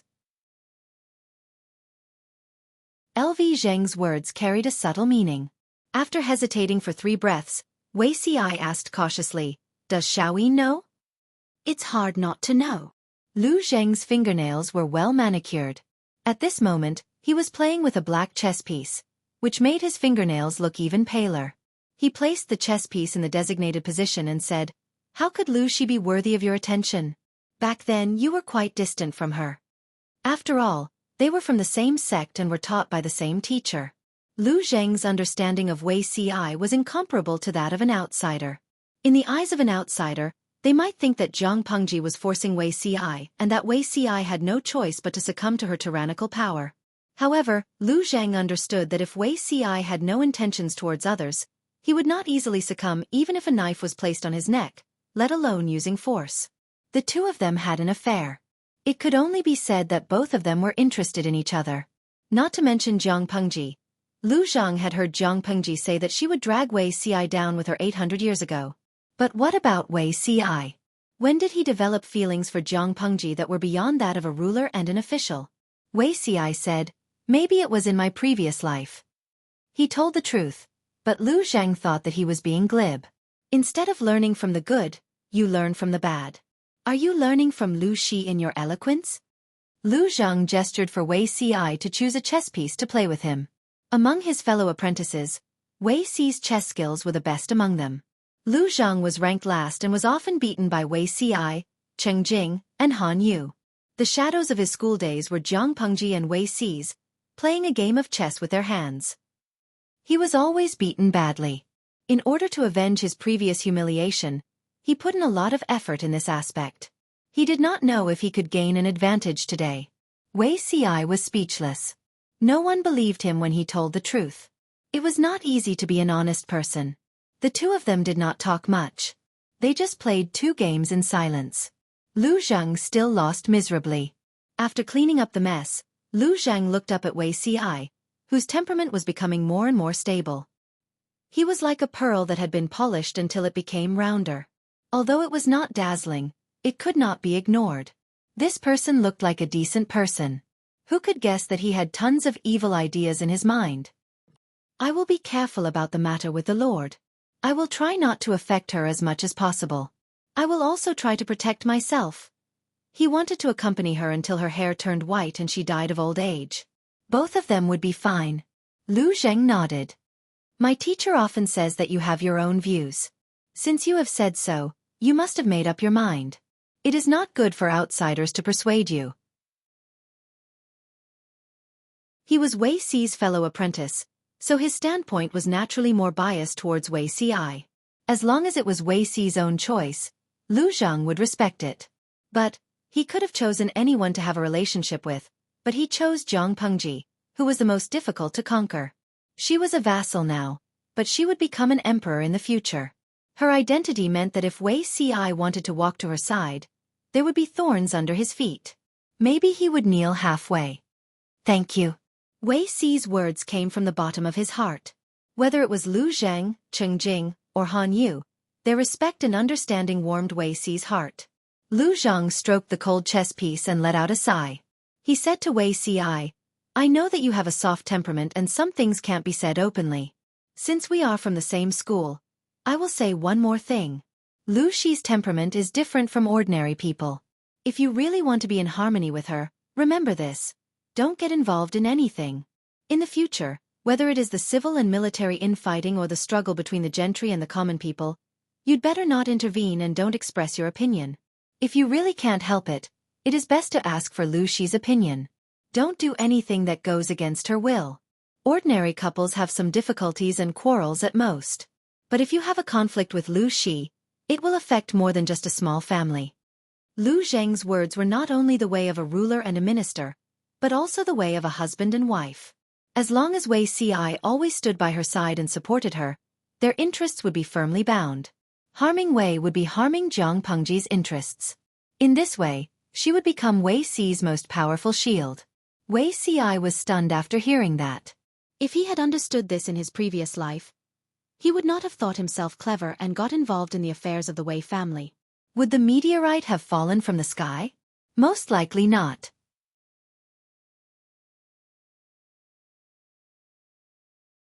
Chapter 1679.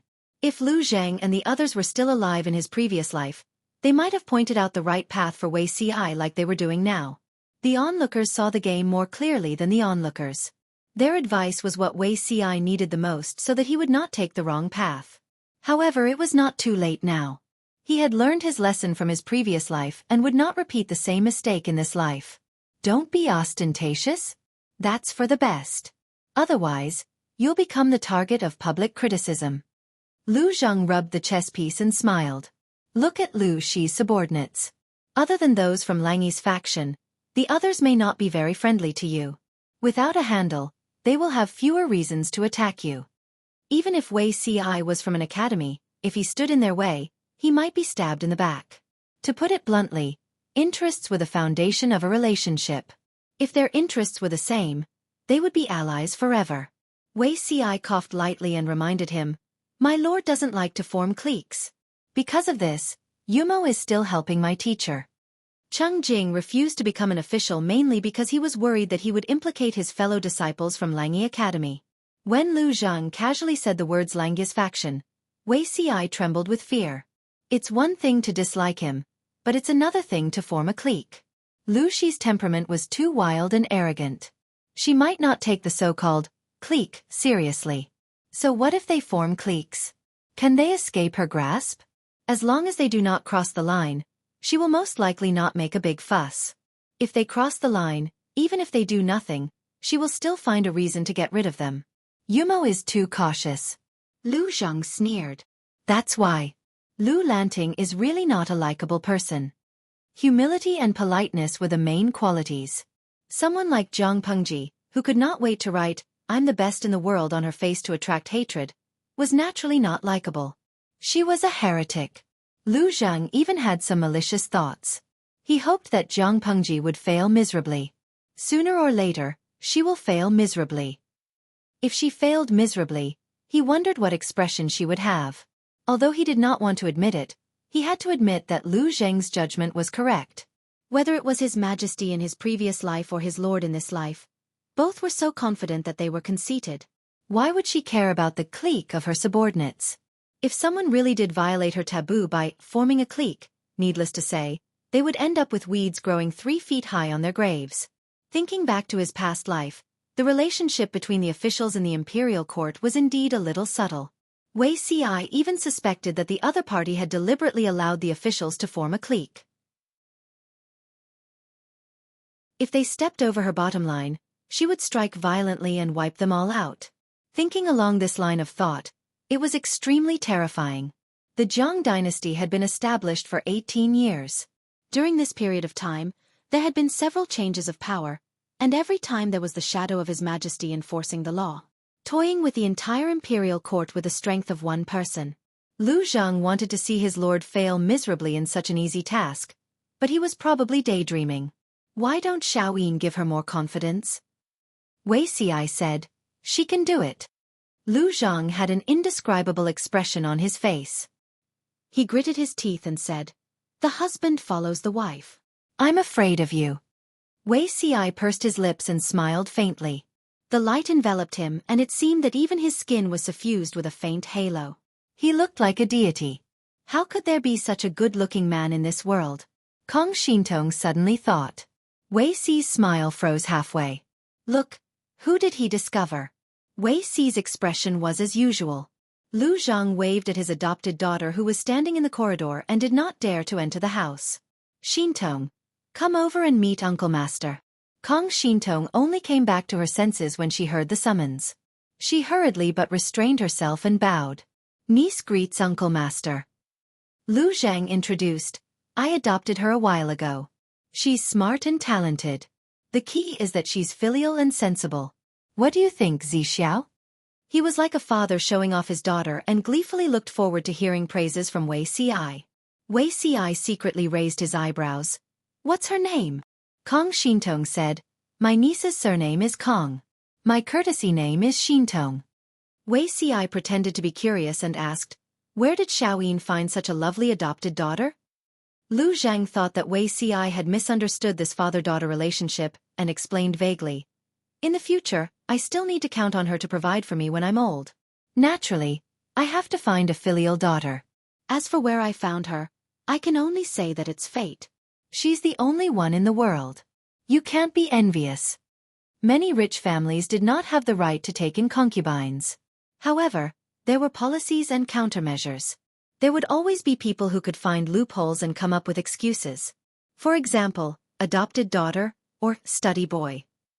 They could be very pure characters, but they could also be special characters with other colors.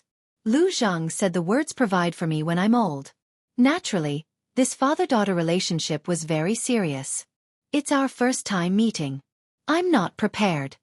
Wei Ci fished out a small thing from his sleeve and gave it to Kong Shintong. His gentle gaze fell on the latter and he said apologetically, "This gift is a little shabby. I'll give you a formal one in the future." Kong Shintong did not take it. She secretly observed Lu Zheng's expression and only accepted it happily when he nodded. Lu Zheng said, "This uncle master of yours is a rare talent in the world. If I don't have time to teach you, you can look for him. When the day comes that you've drained all the ink in his stomach and stirred up a storm in the future, there will be a place for you. Learn more, understand?" "Yes, I understand." Wei Ci smiled awkwardly but politely. The future saint of the Red Lotus Group had become his niece. Could the world be more magical? As it turned out, there was. When he saw Kong Shintong pour him tea and obediently, Wei Ci felt as if he was sitting on pins and needles. His memories of the past decades were all blurred. Only some special events and people were as vivid as before. Kong Shintong was one of them. As a serious rebel, Kong Shintong had a close relationship with many courtiers as the saint of the Red Lotus Group. She knew their weaknesses and was a criminal that needed special treatment. If one wanted to dig out secrets from such a person's mouth, they would have to be tortured. Many people could not endure it and gave up, but Kong Shintong was an exception. Wei Ci could not be bothered to investigate Kong Shintong's background. In his opinion, she was a traitor. Coincidentally, Kong Shintong was also unwilling to reveal her unbearable past to gain sympathy. She was stubborn and stubborn. "As long as I'm still breathing, don't even think about getting a word out of me." After 3 days of torture, she had almost tasted all the punishments in the dungeon, but she still did not give up a single word. Wei Ci presented this matter to His Majesty. His Majesty was interested and condescended to take a look at the dungeon. His Majesty looked at Kong Shintong, who was bathed in prison clothes, and said softly, "Why bring the secret underground and use your life to cover up the crimes of those people? I thought that the Red Lotus Group was just a motley crew. They knew nothing but dancing and playing tricks. I didn't expect there to be an exception like you." Kong Shintong coughed up blood and said mockingly, "If I don't tell them, they will live in fear and remember me for the rest of their lives." His Majesty raised his eyebrows. "If you die, everyone in the world remembers. But if I die, it will be as quiet as an ant disappearing. If they can remember me, then I won't have lived in vain." His Majesty said, "I understand. Do you have any wishes?" Kong Shintong would rather die than confess. There was no value in continuing to torture this kind of criminal.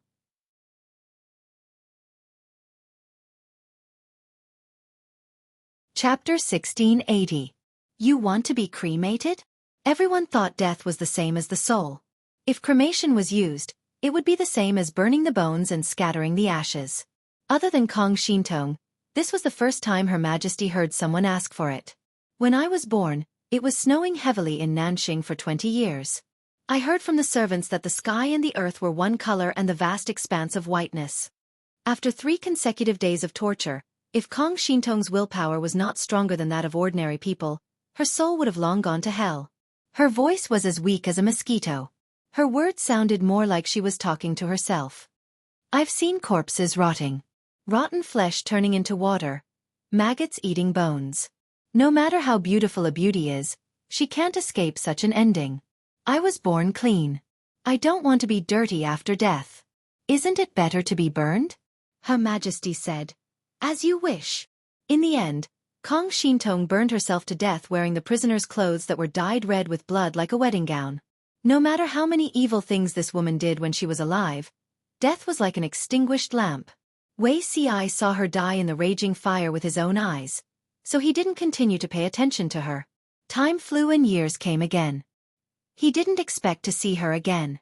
Wei Ci thought that since there were so many changes in this life, Kong Shintong might have died early in the disaster of Nanman. Even if she survived, her fate would most likely be different from her previous life and she wouldn't be able to cause any trouble. He never expected that she would become Lu Zheng's adopted daughter. Wei Ci, who had always disliked gossiping, was a little curious. He beat around the bush and asked how Lu Zheng had managed to take them in. Be a good husband. Lu Zheng looked at him sideways and warned him calmly, You're a man with a family. Wei Ci almost choked on Lu Zheng's words. Just now there was a brotherly love between them. How did they end up hurting each other in the blink of an eye? He dared to bet that Lu Zheng learned the term husband's way from his lord. What are you thinking about, Xiaoyin? Wei Ci couldn't help but interrupt to prevent Lu Zheng from letting his imagination run wild. I only saw that this woman's face is strange and her birth chart is also strange. That's why I asked. Since she's your adopted daughter, she's your junior. Why would an elder have any thoughts about a little girl who hasn't reached marriageable age? Moreover, this matter isn't something to joke about. My lord will take it seriously. Lu Zheng was stunned. He had forgotten that Wei Ci was a quack. There's something wrong with Shintong's physiognomy? After all, she was his adopted daughter, and LV Zheng did not want anything to happen to her. If he could avoid it, he would try his best to avoid it. Wei Ci said, Beauties are full of ups and downs. Needless to say, Lu Zheng naturally understood. He faintly sighed and concisely explained Kong Shintong's past experiences. Wei Ci's words, beauties are full of ups and downs, matched Kong Shintong's previous experience. Naturally, Lu Zheng did not doubt it.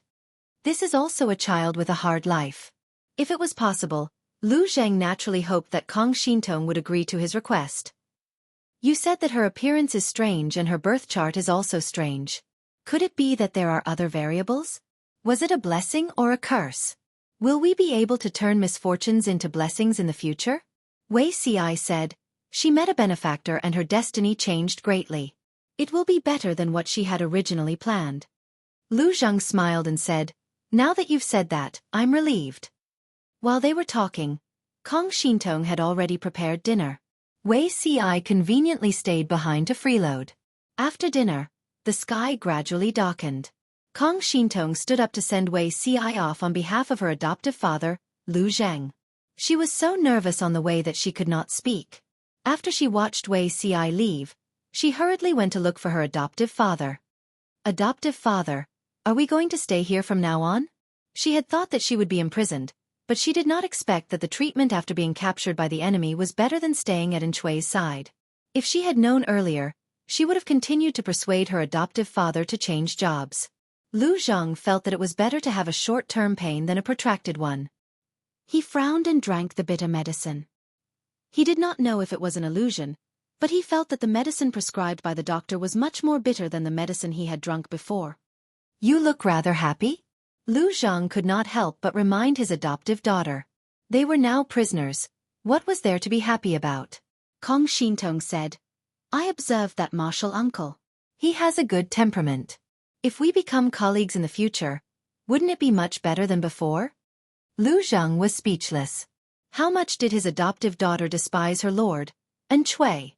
After a while, Kong Shintong cleared the dishes for him and suddenly thought of something. Adoptive father. Adoptive father. What's the matter? Speak. Kong Shintong asked, did Master Lanting personally come to recruit you? His adoptive father was a talented person with a strong presence.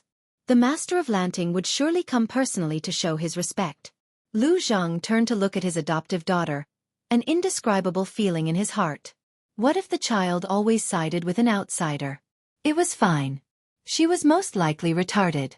A beating would be enough. Of course, Lu Zheng could not bring himself to beat the child. He could only suppress his feelings. It was not enough that Lu Lanting had harmed Wei Ci and him. Now that she had become capable, she had harmed his adoptive daughter. Ha! What a sentimental and promiscuous woman. Lu Zheng sneered coldly. Zhang Pengji sneezed loudly. Her eyes looked even more watery. It was the season change, and the number of sick people was much higher than usual. Li Yun and the others were worried that their lord would be affected. They asked with concern, Are you feeling unwell, my lord? Jiang Pengji waved her hand and rubbed her nose. I'm fine. My nose suddenly itched.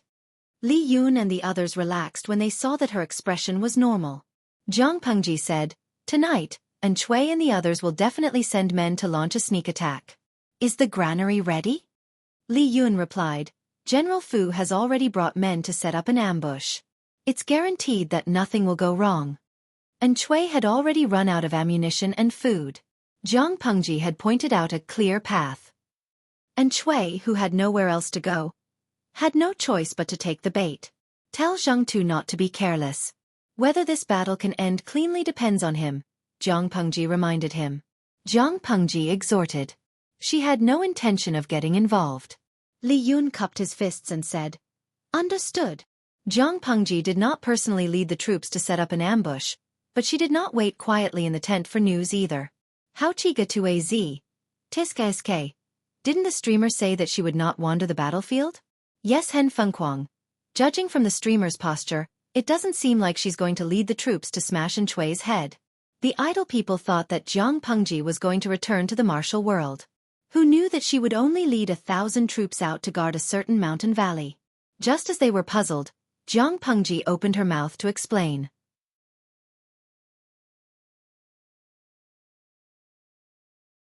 Chapter 1681. After all, Jiang Pengji was born in the army. Even if she retired from the front line, it didn't mean that she was completely away from the battlefield. She just didn't take the lead like she used to. Zhang Jike's table tennis. Is the streamer worried that Fu Wang and the others will fail miserably? She's here to hold the line for them. Jiang Pengji said sarcastically, This credit is free. It's not difficult at all. If Fu Wang can't even handle such a small matter, he'll be sent back to his hometown to plant sweet potatoes. I'm worried about them? Why should I be worried about a few good-for-nothings? Yueying. #carrot. Carrot hashtag. I can't get tired of seeing the streamer's hypocritical and arrogant look. If you push Fu Wang to the end and send him back to his hometown to plant sweet potatoes, who will get Sister Huijuan's alimony, milk powder, diapers, and education fees? Even after so many years, the salted fish still couldn't let go of the fact that Fu Wang, the pig trotter, had stolen their love. For the sake of the cute twins, they reluctantly accepted Fu Wang. Jiang Pengji said, Worried about them? No, I'm just supervising the battle. The salted fish were used to Jiang Pengji's hypocrisy. After all, the stubborn streamer was also their favorite. She was a treasure in the world. It was dark and quiet everywhere. Only the sound of the patrolling cavalry's hooves and the crackling of the torches could be heard. Fu Wang wore a dignified and heavy armor with beast rings. It made his burly body look like a small mountain. The march was tough. He could only squeeze out time to clean his face for half a month. The last time he shaved was 8 days ago. Because he hadn't shaved for a long time, the green stubble on his cheeks was a little long and messy. The helmet pressed against his stubble, making him very uncomfortable. If he wasn't rational, he would have pulled out the long knife at his waist and shaved his face. Xueqi patrolled everywhere. When he came back to report, he found Fu Wang scratching his face from time to time. He thought he had been bitten by a mosquito in the forest. I still have some insect repellent powder here. Would General Fu like to use some? Xueqi took off the medicine bag hanging at his waist and handed it to Fu Wang. Fu Wang was stunned. After 2 breaths, he realized Xueqi had misunderstood. He waved his hand and said, It's not a mosquito bite. I don't need it. Xueqi looked surprised and asked curiously, Then why does General Fu keep scratching his face? Fu Wang said with some embarrassment, My stubble is pricking my face, and I didn't bring my razor with me. Xueqi. What could he do? Naturally, he revealed an awkward but polite smile. Fu Wang was not considered young among the crowd, but everyone realized that he had yet to grow a beard. No matter how busy he was with the war, he would still squeeze out half a day to comb the stubble on his face. Although not growing a beard did not diminish Fu Wang's manliness, others always felt that something was missing. Xueqi asked curiously. Fu Wang said faintly, My family doesn't like it. They say it's irritating. The appearance of the twins took after Huijun. Their skin was tender and smooth. Fu Wang would sneak a kiss and it would always make the child cry. Over time, the child did not like to be close to him. In desperation, Fu Wang could only give up on the idea of growing a beard and shave every other day. It was fine if he didn't have a beard or had a long beard, but the most annoying thing was a beard that was neither too long nor too short, and the helmet stuck close to his face to protect his cheeks. Xueqi said, "It sounds very envious." Fu Wang puffed out his chest and said, "Of course." Another advantage of not growing a beard was that he looked young. Ever since he had snuck into Huijuan's household, Fu Wang hated it when people talked about his age. Even though he was not much stronger than Huijun, the age difference still made Fu Wang feel insulted. He wished that they were the same age. The two of them chatted for a while before they tacitly stopped and talked about the results of the patrol. They all knew that they had to perform meritorious deeds tonight. If they made a mistake, the Lord would skin them alive. Fu Wang was the most cowardly one. Why? Because he was henpecked. If Huijun knew that he was a burden to the Lord, the scene would be unimaginable. Fu Wang and the others were well prepared and naturally had a card up their sleeves.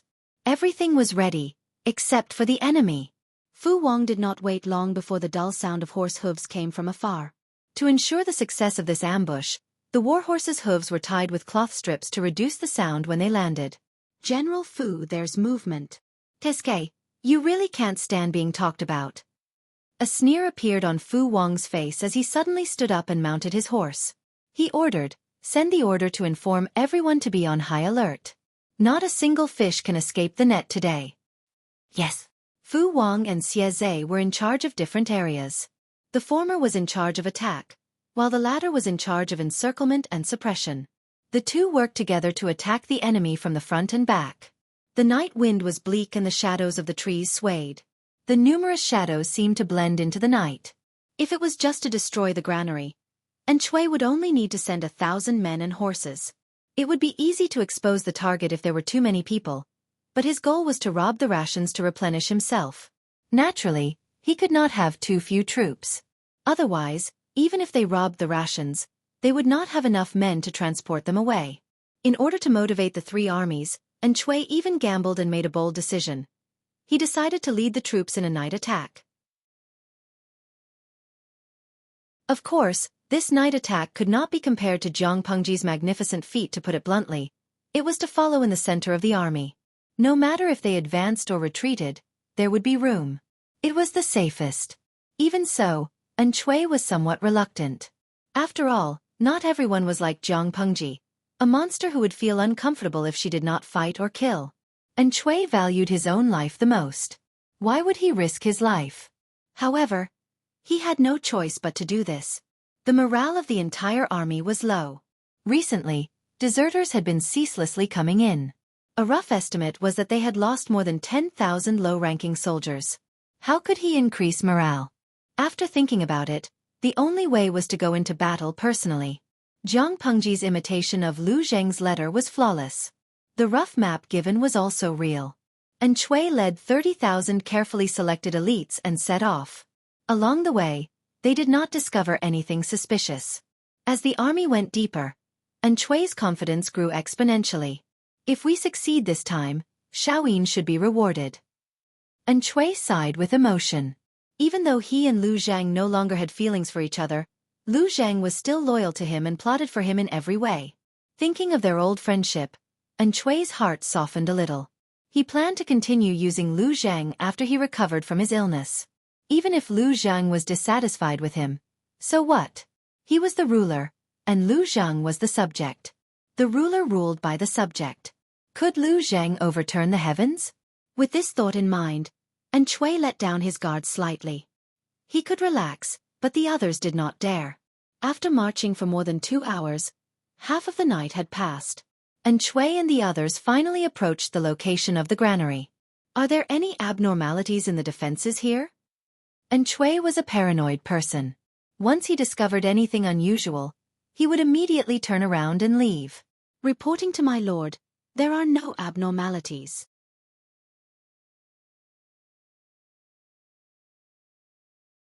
Chapter 1682. The heavens knew who the heavens were helping. Cui's one-sided statement did not count. Unfortunately, no one understood this. The deputy general guarding Cui cupped his fists and complimented him, making Cui feel elated. It was as if victory was close at hand. The atmosphere was just right, but there were still people who jumped out to ruin it. And Xueqi pulled a long face when he heard this. Master, I've heard advisor Lu mention Lu Shi before. The advisor said that Lu Shi is a person who does things with caution. We can't use common sense to judge him. Also, the granary is related to the outcome of the battle. The defenses here must be very strict. Our army needs to be careful and cannot be careless. And Xueqi's expression darkened. His face grew long, and it was frightening to look at. The surrounding soldiers all wanted to hammer that weird person who couldn't read the atmosphere. Instead of saying something auspicious at a time like this, he was bringing bad luck to himself. Was he stupid? The deputy general who had spoken did not feel that he was bringing bad luck. He was doing this for the good of his master. He spoke from the bottom of his heart and was speaking the truth. Good advice was unpleasant to the ear. He had to listen even if he didn't like it. And Xueqi could only respond with an awkward but polite smile. He remembered this deputy general in his heart. Perhaps it was the influence of this crow's mouth, but Xueqi's mood turned from sunny to cloudy. His heart seemed to be shrouded in a haze that could not be dispelled. It was as if something was going to happen soon. He couldn't explain it in detail. Because of this, Xueqi was even more dissatisfied with this crow's mouth. Xueqi was the master, not the vanguard. Naturally, he wouldn't be at the front lines. He could only judge the situation of the two armies based on his own eyes and the real-time battle reports. When he heard the shouts of killing coming from outside the granary, Xueqi knew that the two armies had started fighting. He clenched his fists nervously and gritted his teeth. Beads of sweat appeared on his forehead. How's the battle situation? Xueqi couldn't help but ask again. The results were very gratifying. While the granary's defenses were strong, the number of soldiers and horses stationed there was only a regular number. The overall situation was not too different from the information Lu Zhang had given him. Even though these guards were all elites, they were outnumbered by the enemy. After a while, they would be at a disadvantage. According to the current situation, it was expected that the granary would fall. In order to boost the morale of the troops, the general laughed out loud and mocked. The troops under Lu Shi's tent are just as... I'll take a few more heads. As he listened to the shouts, Xueqi's heart, which had been hanging in the air, slowly calmed down. He recalled the wonderful plan Lu Zhang gave him, and the amount of grain stored in the granary that Lu Zhang had deduced based on all kinds of information. He could not help but feel excited. If they could empty this granary, not only would they be able to deal a huge blow to the enemy's morale, but they would also be able to prolong their lives. Send reinforcements and take down the granary as soon as possible to avoid any accidents. This place was very far from the tents of Jiang Pengji's army, but they were also afraid that unforeseen events would occur if they delayed for too long. Xueqi was afraid of Jiang Pengji. He always felt that this person was very strange. Every time he gained the upper hand, before he could feel proud of himself for a while, the other party would always jump out from all sorts of corners to slap him in the face. Yes, sir. Increase the number of troops and strive to occupy the granary as fast as possible. The granary defense line wouldn't last much longer. As Xueqi sent reinforcements, the already shaky defense line of the granary collapsed, and the soldiers guarding it scattered in all directions. It's done. Unexpectedly, the unforeseen event happened not long after. While Xueqi's main army was focused on attacking the granary, two groups of troops circled to the rear, one on the left and one on the right. I've let them be complacent for long enough. It's time to wake up from this sweet dream. Fu Wang revealed a sinister smile. His pair of pitch-black eyes seemed to flicker with a frightening light. He was a wolf child raised by a pack of wolves. The night was a hindrance to others, but to him, it was like a fish in water. Fu Wang waved his hand, and a soldier immediately handed him a quiver of arrows. Disregarding the inhuman Jiang Pengji, Fu Wang's strength was among the best in the army. Fu Wang easily drew his two-pickle-heavy bow and released several arrows in unison. The moment the arrows left the bowstring, the archers who had been on standby for a long time drew their bows fully. The small bamboo whistle tied to the arrow shafts flew into the sky, emitting a sharp sound. The whistling arrow was the signal. The soldiers of the archery battalion who had been lying in ambush drew their bows. The first wave of arrows flew towards the enemy. The arrows that Fu Wang shot accurately hit the enemy. Those who were shot only had time to let out their final screams, alerting the other soldiers. What's happening? The night was dark, and there were no torches lit in the surroundings. The soldiers who were further away did not see the arrows on the bodies of those who were shot. The soldiers who were closer saw it, but before they could shout out the word, "enemy attack," the shrill sound of whistling arrows and the buzzing sound of arrows leaving the bowstring arrived one after the other. Fu Wang's side had taken the enemy by surprise. The other group led by Commander Xueqi was not to be outdone, and they also caused a commotion. By the time Xueqi discovered the unusual movements coming from the rear of the army, it was already too late. Report: 2 groups of enemy troops have appeared behind our army. And Xueqi had been immersed in the joy of victory a second ago, but in the next second, he was pulled back to reality by the shouts of the messenger. What? Enemy troops? And Xueqi thought he was hearing things. Where did the enemy troops come from? The messenger could only repeat it once. This time, and Xueqi heard it clearly, but he was so shocked that his mind went blank. How could there be enemy troops? Jiang Pengji's main camp was at least 14 to 16 hours away from here. Even if she had received news that the granary had been attacked and had grown wings to fly over, she would not make it in time. Unless... And Xueqi had a conjecture that made his limbs go cold. Unless the enemy had planned this beforehand and had predicted that Xueqi would lead troops to launch a sneak attack, so they had set up an ambush in advance and were only waiting for them to walk right into the trap. Don't panic, my lord. I will repel them right away. The commotion at the rear was not small, but it would take a while for it to reach the front. The vanguard troops who had taken the lead broke through the defensive line.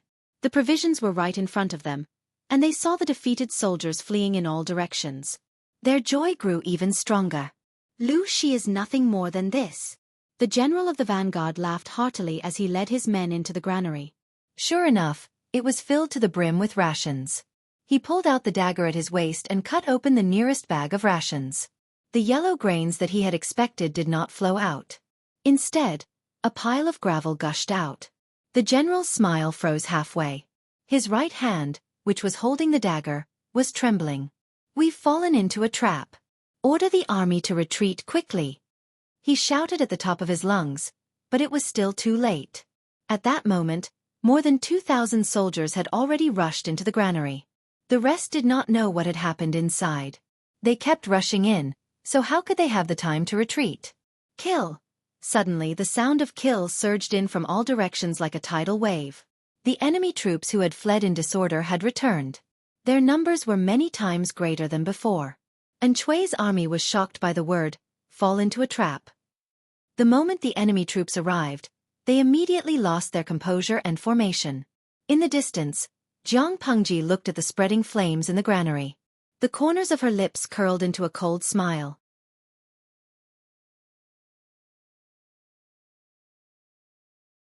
Chapter 1683. Yu Yida. Receiving guests? I should really let the little princesses from the group of little princesses see how stifled their lord is. Fireworks era. It's not just the streamer who's stifled. I've been stifled for a while too. The content of the streaming of swords and blades is more exciting. Of course, I'm not encouraging the streamer to be as unrestrained as before, but it's good to have some fun once in a while. Don't stifle yourself. Qingchen, when I heard the streamer say receiving guests, I couldn't help but think of an alluring madam waving her handkerchief. The sense of déjà vu is too strong. Lao Ciji Lianming, to the previous poster, I think the two have the same effect, because both the streamer and the madam want people's lives. Even the salted fish in the streaming room had been edified into an old salted fish that raced on Mount Xiaoming, but a big shot was still a big shot. Her speed was extraordinary. In the blink of an eye, a car flew past. Jiang Pengji blocked the bullet screen and carefully waited for the fish that slipped through the net to crash into her. In comparison, Xueqi's situation was much more difficult. There were enemy soldiers lying in ambush in front and behind him. This was not the worst. The worst thing was that the morale of the 3 armies was hanging by a thread. Everyone believed that this operation would be successful and that they would fight with their backs to the wall after the food crisis was resolved. Now that they had been ambushed by the enemy, their last breath was immediately deflated. Their morale had also collapsed. However, in the face of danger, they could only brace themselves and fight for a way out. Only then would there be a possibility of survival. The flames of war spread, and the killings shook the heavens. The morale of Jiang Pengji's side was as high as a rainbow, and Xue's side could only struggle with difficulty. Seeing that the tide was about to turn and that the flames of war were about to spread to Xue's side, and Xue was burning with anxiety, but he was powerless. He only hated Jiang Pengji and Lu Zhang, who had presented him with the brilliant plan. Now that he thought about it carefully, it was most likely that Lu Zhang had used the excuse of leaving to seek refuge with Jiang Pengji. He had even used the brilliant plan to deceive Xue into stepping into a trap. This guess was baseless, but Xue could not think of any other possibility. He loved and hated Lu Zhang at the same time. His heart was filled with rage. And Xue felt that he had treated Lu Zhang well. Although he had given him the cold shoulder in the past 2 years, he had also ensured that Lu Zhang enjoyed a high position and wealth. He had never done something like burning the bridge after crossing it. He did not expect Lu Zhang to betray him and hook up with Jiang Pengji. And Xue kept saying that he trusted LV Zhang and treated him well, but in reality, he was biased to the core. Lu Zhang's brilliant plan might not have come from Lu Zhang. Perhaps Lu Zhang had already met with misfortune. Unfortunately, and Xue didn't have the chance to think about this. He shouted, "Retreat! Lead the troops and break out of the encirclement." If he was caught, there was no point in fighting the war. The remaining territories of Nanxing would really fall into Jiang Pengji's hands. The group also realized the severity of the situation. They could only try their best to organize a counterattack and break out of the encirclement, attempting to escort Xue out of the encirclement. Even if the soldiers under Jiang Pengji's command were of high quality, they were no match for the enemy's human wave tactic. The soldiers under Xue's command focused on one direction to break out of the encirclement. They managed to tear a hole in the encirclement, but not too long after, the enemy came to fill the gap. Soon, the commotion here alarmed Fu Wang. "Report. What's the matter?" Fu Wang spat out a mouthful of blood. With a few slashes, he chopped a few obstructing enemies in half. The soldiers reported to Fu Wang that Xue's side was gathering troops to break out of the encirclement, allowing Fu Wang to decide whether to continue intercepting them or go easy on them. The battlefield was so big that it was impossible to take care of every single area. There were bound to be places where troops had to be concentrated, and some places where they had to go easy on them to reduce the overall pressure. They had to use the limited number of troops to deal the greatest blow to the enemy. If they sent troops to fight to the death in one area, the troops in other areas would be thinned out. Even though the morale of Xue's troops was low and their combat ability was not up to par, it did not mean that they would surrender without a fight. For example, Xue's attempt to break out of the encirclement was very stressful. Many soldiers had been sacrificed to stop them. Fu Wang rubbed his chin with his blood-stained palm and muttered to himself. His hands, face, armor, and the warhorse he was riding, lightning chasing, were all stained with someone's blood. He looked as if he had crawled out of a mountain of corpses and a sea of blood. It was very frightening. When he was deep in thought, his oppressive aura became even stronger. "Haha, looks like it's a big fish." Fu Wang picked up his weapon and urged his horse forward. "What are you waiting for? Grab your weapons and follow me." Fu Wang was a meticulous person despite his coarseness. The morale of Xue's troops was so low that they could not withstand a single blow, but the troops they had gathered to break out of the encirclement had almost torn apart their own army's defensive line. What did this mean? This meant that the person they were protecting had an extraordinary status.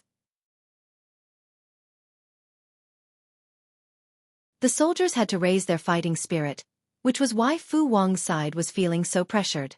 With such a deduction, would Fu Wang let them go so easily? The people on Xue's side were the first to realize that something was wrong. The enemy was targeting them. When he realized this, Xue could not sit still. Riding on his warhorse, he gripped the reins tightly, his face so dark that it seemed as if it would drip water. "Master, the enemy has caught up." Fu Wang and the others were very fast, but because of the darkness, reinforcements could not come as quickly. Xue had managed to temporarily escape danger under the protection of the soldiers. Before they could celebrate, they discovered that the enemy had already caught up. They could only send out some troops to delay the enemy for a while. However, this method was not a long-term solution. On the way to escape, a soldier came up with an idea in a moment of desperation. He suggested that Xue take off his luxurious clothes and change into the tattered clothes of an ordinary soldier. His face would be smeared black, his hair messy, and he would disguise himself as an ordinary soldier. Even if the enemy caught up, Xueqi would blend into the chaotic army. As long as he did not admit his identity, no one would know that he was Duke Xueqi. This soldier could then disguise himself as Xueqi and confuse the enemy's eyes and ears, drawing their people away. This way, he could delay them for a while. Although this method was bad, it was a method that did not have a solution. For the sake of his own life, Xueqi had to agree. When he finished changing, he realized that something was wrong. However, time was of the essence. He did not have the luxury of time to think about it. "Sorry to trouble you, master." The soldier put on the clothes Xueqi had taken off, scratched his messy hair with his fingers, and turned back on his horse, leading the soldiers to delay the enemy. The soldiers split into two groups. One group would escort Xueqi to escape, while the other would use themselves as bait to attract the enemy's troops. Fu Wang was not a useless person. In a few moves, he had captured and killed the people on the second group. "General Fu, this is the big fish." The soldiers picked out the best dressed, the tallest, and the one with the most complete armor from among the captives. After identifying the captives, they finally caught the general who had put on Xueqi's clothes. This was probably the big fish that the enemy was carefully protecting. Fu Wang dismounted, grabbed a torch, and walked forward. He used the light to identify the man. "Who is this?" Fu Wang casually poked the torch in front of him, almost burning the man's eyebrows. The general in Xueqi's tent said, "I am Xueqi. How dare you?" Holding the torch, Fu Wang froze. He almost cried out, "Isn't Xueqi personally leading the troops today?" The general.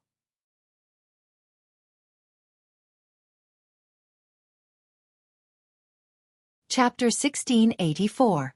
"No, that's not it." The general's face darkened, but it was too late to make up for it. Fu Wang would not listen to his excuses. Fu Wang walked up and used his free hand to violently wipe away the dirt on the general's face. He brought the torch in his right hand closer to examine it. He laughed coldly. "Ignorant child, don't you know that I've seen Xueqi before?" The general's mouth was bitter. How could he know that Fu Wang had seen Xueqi before? He had been exposed almost immediately. If that was all, it would have been fine, but he had made an extremely stupid mistake. Even if this ambush was a trap, they could not have known that Xueqi was personally leading the army. In other words, there was no need for the general to put on Xueqi's clothes to draw the enemy away. Not only would this not buy time, but it would also expose the fact that Xueqi was among the fleeing troops, drawing the enemy's pursuit. The correct method should have been for Xueqi to disguise himself as a fleeing soldier and use the chaos to escape into the dense forest. Only then would he have a chance to escape. In the end, because of the urgency of the situation, he had neglected this point and exposed his lord Xueqi's existence. Not only that, but this mighty general had seen Xueqi before.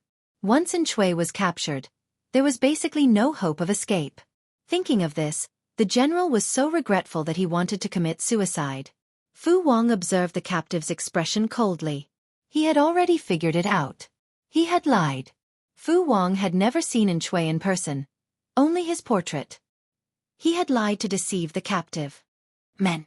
Fu Wang suppressed the wild joy in his heart. If he could capture Xueqi alive, how great of a contribution would that be? All men were ambitious, and Fu Wang was no exception. The general heard the commotion and hurried forward to receive orders. Fu Wang ordered him to send more men to hunt down the fleeing fish. "You go first, I'll follow soon." Military merit was very attractive, but Fu Wang would not abandon the battlefield for military merit. What if he accidentally tricked Xueqi? The general was ordered to retreat. When Xueqi's general heard this, his vision darkened and he almost fainted.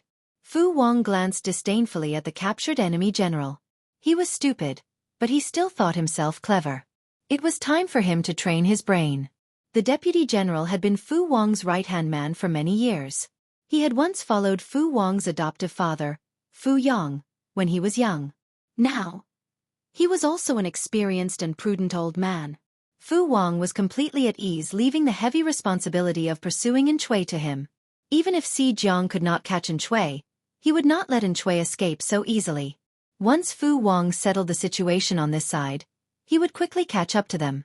Fu Wang's plan was undoubtedly very comprehensive, but he had forgotten one thing.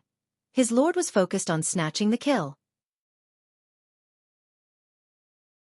On the other side of the story, Xueqi disguised himself as an ordinary soldier and was running for his life on horseback. There wasn't much light in the dark night. They could barely see the small path, but they couldn't see the specific road. Thus, this escape route was very bumpy. Under the whipping of the horse, the war horse galloped forward with all its might. The oncoming night wind slapped against its face, causing it to hurt. Xueqi felt like vomiting from the jolting, but he didn't dare to stop the whip. He could only endure the paleness of his face and continue. Hiya! Xueqi whipped the warhorse under him again.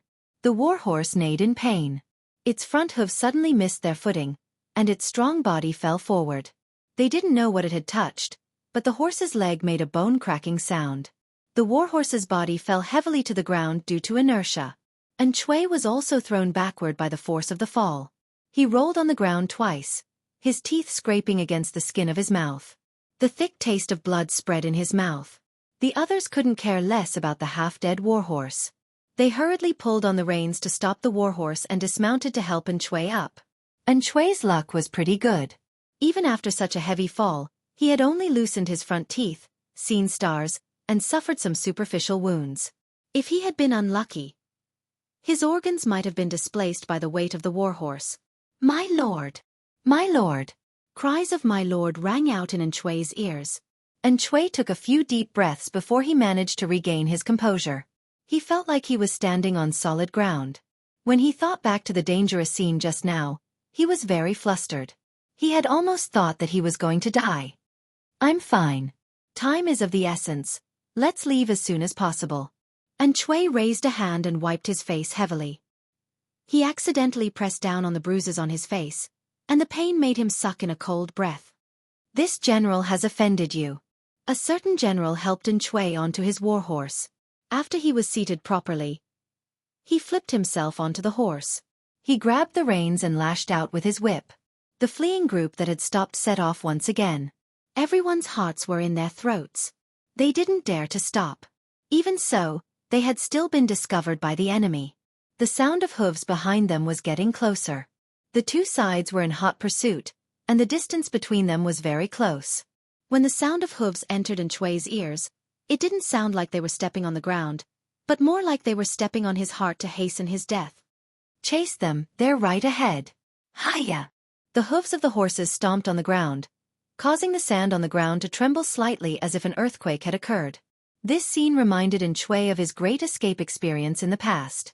At that time, he had also been riding on a horse that he had stolen. He had whipped the horse with all his might in an attempt to shake off the southern barbarian soldiers who were chasing after him. He had been chased so hard that he couldn't breathe. He didn't have the energy to recall the tragic deaths of his parents, wives, concubines, and children. There was only one thought left in his mind: escape, survive, and take revenge. In the end, he had been shot 3 times in the back by the enemy. While unconscious, he had jumped into the fast-flowing river and luckily escaped with his life. When the ice-cold river water had submerged his head, his brocade clothes had absorbed all the water, and his exhausted body had flowed along with the river water, he had thought that he was dead for sure. After experiencing a long period of darkness, he had woken up despite his tenacity. Dragging his body full of injuries, he had tried his best to leave Nanxing. In the first half of his life, Xueqi had been a nobleman who had enjoyed a life of luxury. He had never had to do any chores. However, during the few years he had been on the run, Xueqi had suffered countless hardships and had struggled on the edge of life and death several times. Every time, he had wanted to give up, but the nightmares would always remind him of the tragic deaths of his wife, children and parents, stirring up the indignation and hatred in his heart. In the end, he had gone into exile in Dongqing. Many years had passed, and Xueqi had thought that the most difficult days were far away from him. He hadn't expected that he would have the chance to relive them today. Back then, he had been fortunate enough to survive. In the end, he had made a comeback and destroyed the southern barbarians to take revenge. If he could escape today, he might be able to create another miracle. Xueqi harbored such thoughts. His silent eyes seemed to be burning with 2 clusters of flames. Whether it was Lu Zhang who had betrayed him, Jiang Pengji who had stopped him, or Hua Yuan who had secretly disobeyed him, and Xueqi was immersed in his own emotions when he suddenly heard the voice of the general under the tent. It was just a few words, but they were like the sounds of nature. "My lord, we've shaken off our pursuers." "That's great."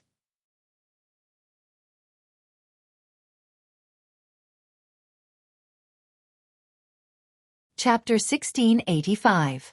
Jiang Pengji had discovered Xueqi's existence a long time ago.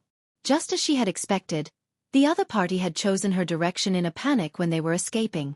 Everything was as perfect as he had planned. "My lord, the front line has already started fighting. Should I send troops to support the generals?" The general who spoke used to be Yang Tao's subordinate. Of course, he was now Jiang Pengji's man. Currently, he was mainly responsible for protecting Jiang Pengji. To put it bluntly, he was the leader of the security team. Combat was secondary. Although this position was not very close to the battlefield, it was related to Jiang Pengji's safety. Only her trusted subordinates could take up the post. Sitting in this position not only meant that he had Jiang Pengji's trust, but it also meant that he could make his presence felt in front of the new master. His future was bright. Regarding Jiang Pengji's trust and importance, not only was this person extremely touched, but the old officials of Yang Tao also completely submitted to her and no longer had any suspicions. After all, if Jiang Pengji was really suspicious of Yang Tao's old officials, she would not entrust her own safety to Yang Tao's faction. This was an analysis from an outsider's point of view. Only Jiang Pengji and the audience in the streaming room knew the truth. Her battle prowess was too tyrannical, and most of the guards were just decorations, completely useless. It didn't matter who sat in this position. If promoting the old officials of Yang Tao's faction could make the internal affairs more harmonious, Jiang Pengji didn't mind making them feel touched for a while longer. "No need. Let them fight. We have a more important mission." Jiang Pengji spat out the dog's tail grass in her mouth and mounted the horse. She said sternly, "Gather the troops and follow me. I'm afraid there's a big fish today. I'm counting on him for supper tonight." The big fish Jiang Pengji was referring to was naturally Xueqi. She was the lord, and the people around her had to listen to her. They would go wherever she wanted them to go. The captain of the security team obeyed the order and went to gather the troops. After a while, he came back with some excitement in his eyes. He had long heard of how powerful this lord was. She was the chosen one, so following her would definitely not go wrong. The dark night posed no obstacle to Jiang Pengji. Her spirit was firmly locked onto Xueqi. She calculated his route of advance and arrived at his destination early, waiting for him to walk right into her trap. The terrain here was relatively flat, and there was a shallow pool not far away, so there were mosquitoes everywhere. "Your Highness, we are here too." The captain of the security team hesitated. There were so many mosquitoes here. Were they here to feed the mosquitoes? Even though he was wearing a mighty and heavy armor with thick clothes underneath, he still couldn't stop those little fellows from invading his body. Not long after, he felt the back of his hand itch a little. He swatted at the mosquitoes with his other hand and killed 3 of them at once. The leader of the security team grimaced, but he did not dare to spit at Jiang Pengji. He did not want to provoke her. He couldn't help but mutter. His lord was dressed tightly, but her skin was soft and tender. Those mosquitoes should like her more, right? Squatting in such a place, he was actually able to maintain his composure and straighten his back. As expected of someone with firm confidence. Little did they know that no mosquito dared to bite Jiang Pengji. She had been fishing for more than 10 years and had not caught a single mosquito. It could be seen how afraid the animals were of her. Which mosquito would dare to bite her? According to salted fish in the streaming room, Jiang Pengji's blood was as poisonous as her person. "They're almost here." Jiang Pengji placed her left hand on the hilt of the god-slaying saber at her waist. "What's coming?" Just as the leader of the security team finished speaking, he faintly felt the ground tremble slightly. He listened attentively and seemed to hear the vague sound of hooves. Very soon, he knew what was coming. The sound of hundreds of hooves was getting closer and closer. The leader of the security team was so shocked that he could not close his mouth. Because they were prepared, and Jiang Pengji used the reeds on the beach as cover, the enemy did not notice them at all. If she had not ordered the archers to attack first and reap a wave of heads, and Xueqi and the others would probably only realize that something was wrong when they were face to face with Jiang Pengji. The rain of arrows in front of them caught them off guard. The cavalrymen at the front fell off their horses one after another. They only had time to let out a short scream. Isn't it a pleasure to have a friend come from afar? Jiang Pengji drew out the god-slaying saber at her waist. The snow-white blade was extremely eye-catching in the dark night. It was as if the blade did not reflect the moonlight but glowed on its own. Duo Shi, we haven't seen each other for many years. Do you still remember me? It's not easy to meet an old friend. Duo Shi, why don't you stay for a cup of tea and catch up? Why are you in such a hurry? Even though she was speaking ingratiatingly, the murderous intent emanating from her body was so obvious that even a blind man could sense it. Jiang Pengji's voice was not too loud. She was also a distance away from Xueqi. Logically speaking, the latter should not have been able to hear her. In the end, not only did Xueqi hear her clearly, but the defeated soldiers around him also heard her clearly. Everyone had different reactions, but there was one thing that they all had a common understanding of: terror. Xueqi's breathing was heavy. The joy of escaping had not even passed when the soul-reaping envoy followed closely behind and blocked the way out. He used a hoarse and venomous voice, almost squeezing Jiang Pengji's name out of his molars. Lu Shi. Xueqi was like an angry and heavily injured beast. He paced back and forth in his cage anxiously, his eyes filled with murderous intent. As Xueqi shouted these two words, the soldiers who heard the commotion panicked. Lu Shi. This name had been with them since the beginning of the war like a shadow. They could not help but feel a headache when they heard it, let alone when they saw him in person. Jiang Pengji smiled and said, Duo Shi, you still remember me? Xueqi's breathing became even heavier. How could he not remember? Could it be that today was the day of his death? Would this be his burial ground? No. He would not die, and he would not lose either. Xueqi took a deep breath and said, Lu Shi, you guard your Dongqing, and I'll guard my Nanqing. We'll mind our own business. If there are foreign enemies in the future, we can still help each other. Why must you be so ruthless? Nanqing is not as simple as you think. In the end, I'm afraid the losses outweigh the gains. As he spoke, Xueqi gave the general beside him a look. The general understood and retreated a little on his horse, hiding behind the people. He held his bow and nocked an arrow, closed his eyes, and determined Jiang Pengji's position based on the sound. This person was a famous archer in Xueqi's tent. Determining the location of a target by listening to the sound was his specialty. The night was dark, and the distance between them was a little far. If he drew his bow and shot an arrow, it would be extremely difficult for the enemy to discover him. Jiang Pengji could not help but be amused. The two families had fought to this point and would not rest until one side was dead. Didn't Xueqi think he could persuade her with just a few words? What do you mean by, I guard my Dongqing, and you guard your Nanqing? Jiang Pengji said strangely, Dongqing is mine, but Nanqing is not yours. My ambition is to rule the world, and Nanqing will be mine in the end. On account of our friendship in the past, I can point out a bright path for you. And Duo Shi, if you lead your troops and pledge allegiance to me, I'll confer you the title of Duke Anil. You'll enjoy a lifetime of glory, splendor, and wealth. As soon as he finished speaking, the archer had already shot an arrow from the dark. The bowstring buzzed softly, and the arrow pierced through the air. Xueqi's heart leaped into his throat.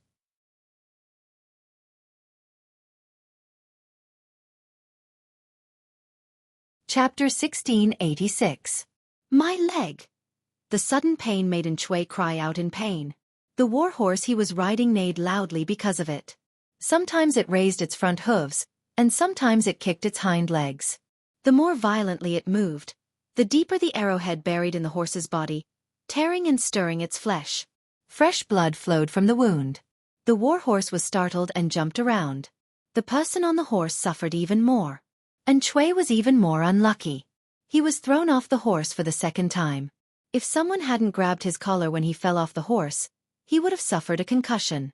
Of course, Xueqi's center of gravity wasn't on the warhorse. The pain in his thigh was even more acute, occupying all of his attention. Xueqi's entire face was contorted in pain. It looked hideous and terrifying. To reduce the pain, he raised his hand and grabbed the cloth around the wound on his thigh. He used so much strength that he almost tore the cloth into pieces. His 5 knuckles were pale from the excessive force. In stark contrast was blood. Warm, sticky blood stained Xueqi's palm. The red and white contrasted, making the white look whiter and the red look redder. This scene happened in an instant. Before many people could react, and Xueqi had already fallen to the ground, howling in pain. Thus, someone reprimanded him sternly. Lu Shi, you're a feudal lord. You're so sinister and cunning. How dare you stab someone in the back? Zhang Pengji laughed coldly. She was becoming more and more aloof, but the salted fish in the streaming room couldn't tolerate it. Was there streamer someone who could be slandered by any trash? Kuang Xia Mo sure. A thief calling a thief is probably this kind of person. 5 million salted fish have seen it. How can you distort the truth? Dong Dong Xia Hua Kai. Heh, this kind of trash isn't worth the streamer's saliva to defend. This double standard is really unsightly. At your grave mound jumping disco. The point isn't this double standard trash. The point is that the streamer just caught the arrow in the back with her bare hands and threw it back. One word. The super invincible thunderbolt hottie. 2 words. So handsome that I can't close my legs. Pu Sisi. It's a godlike maneuver. I was worried for the streamer just now. I didn't expect her to throw a slap back at me. Our spicy streamer is handsome to a new height every time. That scene just now was so noble and cool that he had no friends. Lao Ciji Lianming. A straightforward person doesn't beat around the bush. I want to be F***ed by the streamer until my legs turn to jelly. Number by. Puffed. I didn't expect you to be so experienced. Tudu Feichio. I didn't expect you to be such a big boss. Count me in. In this era where men were becoming more and more exquisite and young ladies were becoming more and more majestic, Zhang Pengji was simply the lover of the masses. The host's arms were the harbor where they could fight for their entire lives. Not only did this scene cause Xueqi and the others to be in a frenzy and speak indiscriminately, but the leader of the security team beside Zhang Pengji was also so angry that his eyes were about to split open. It was impossible to defend against the enemy's sneak attack. Even though it wasn't aimed at Zhang Pengji's face, it was still dangerous to aim at her. If she was shot, she would be seriously injured even if she didn't die. They were heartless and unjust, launching a sneak attack first, and now they actually had the cheek to make a false accusation? And Xueqi had purposely conversed with his lord to attract everyone's attention, then secretly shot an arrow. Was this a gentleman? Bull *** T about your ancestors. The leader of the security team was a middle-aged man in his 30s who was nearing his 40s. When he scolded, his voice was like rolling thunder. He had cultivated his body and mind for many years. Now that he had failed, he wished he could roll up his sleeves and chop up his enemies to feed to the dogs. You are despicable and shameless. I feel so ashamed on behalf of you sons of bitches. Zhang Pengji couldn't help but roll her eyes. She said softly with a smile, if you want to scold others, just scold them. Why do you have to scold yourselves? He called them sons of bitches and called himself, I. But wasn't the father of a son of a bitch also a tortoise? The leader of the security team was speechless. Don't argue with him at a time like this. Whose side are you on, my lord? Why waste your breath? Tie them up and beat them however you want. I want to see if they have any other part of their bodies that's hard except for their mouths, Zhang Pengji said with a cold smile. That body of worthless bones? Maybe it's not as durable as that thing under their abdomen. The leader of the security team cupped his fists and said, Yes, my lord. And Xueqi's thigh had been pierced by an arrow, and he had been thrown off his horse. He was in so much pain that he almost lost consciousness. Everyone wanted to escape with such a burden, but they couldn't keep up with Zhang Pengji's fast horse. They were all captured after a few moments of struggling. It was a one-sided battle that had no suspense. Zhang Pengji looked down at Xueqi, who was tied up and had cold sweat dripping from his forehead. She said coldly, Back then I was able to save you from the snow-covered land. Now I can take your life here. I gave you a way out just now, but you didn't take it. You just want to die. Why? And Xueqi was in so much pain that his lips turned white. Not to mention moving his injured thigh.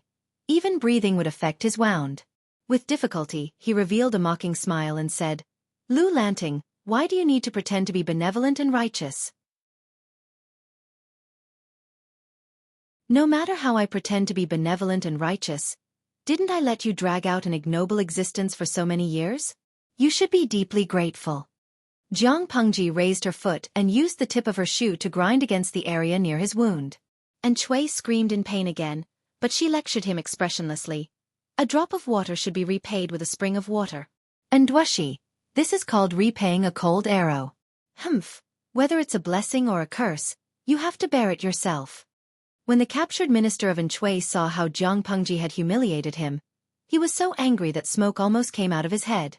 All sorts of expletives came out of his mouth.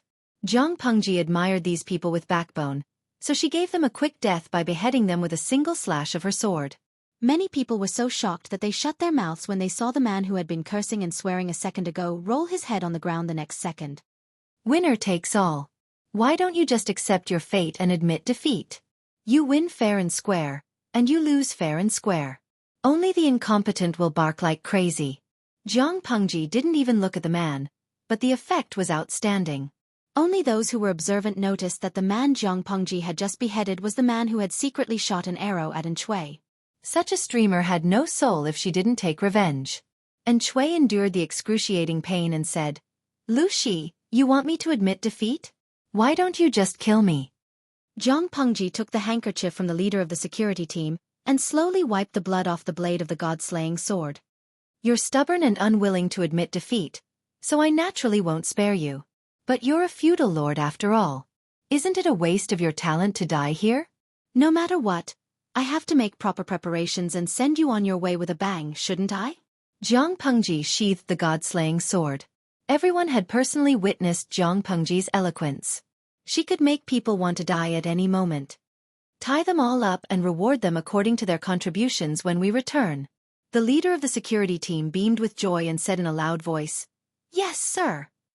You're tuning in to the Xueqi's Martial Arts Saga YouTube channel. Don't forget to subscribe and join us on this journey to catch the most captivating stories.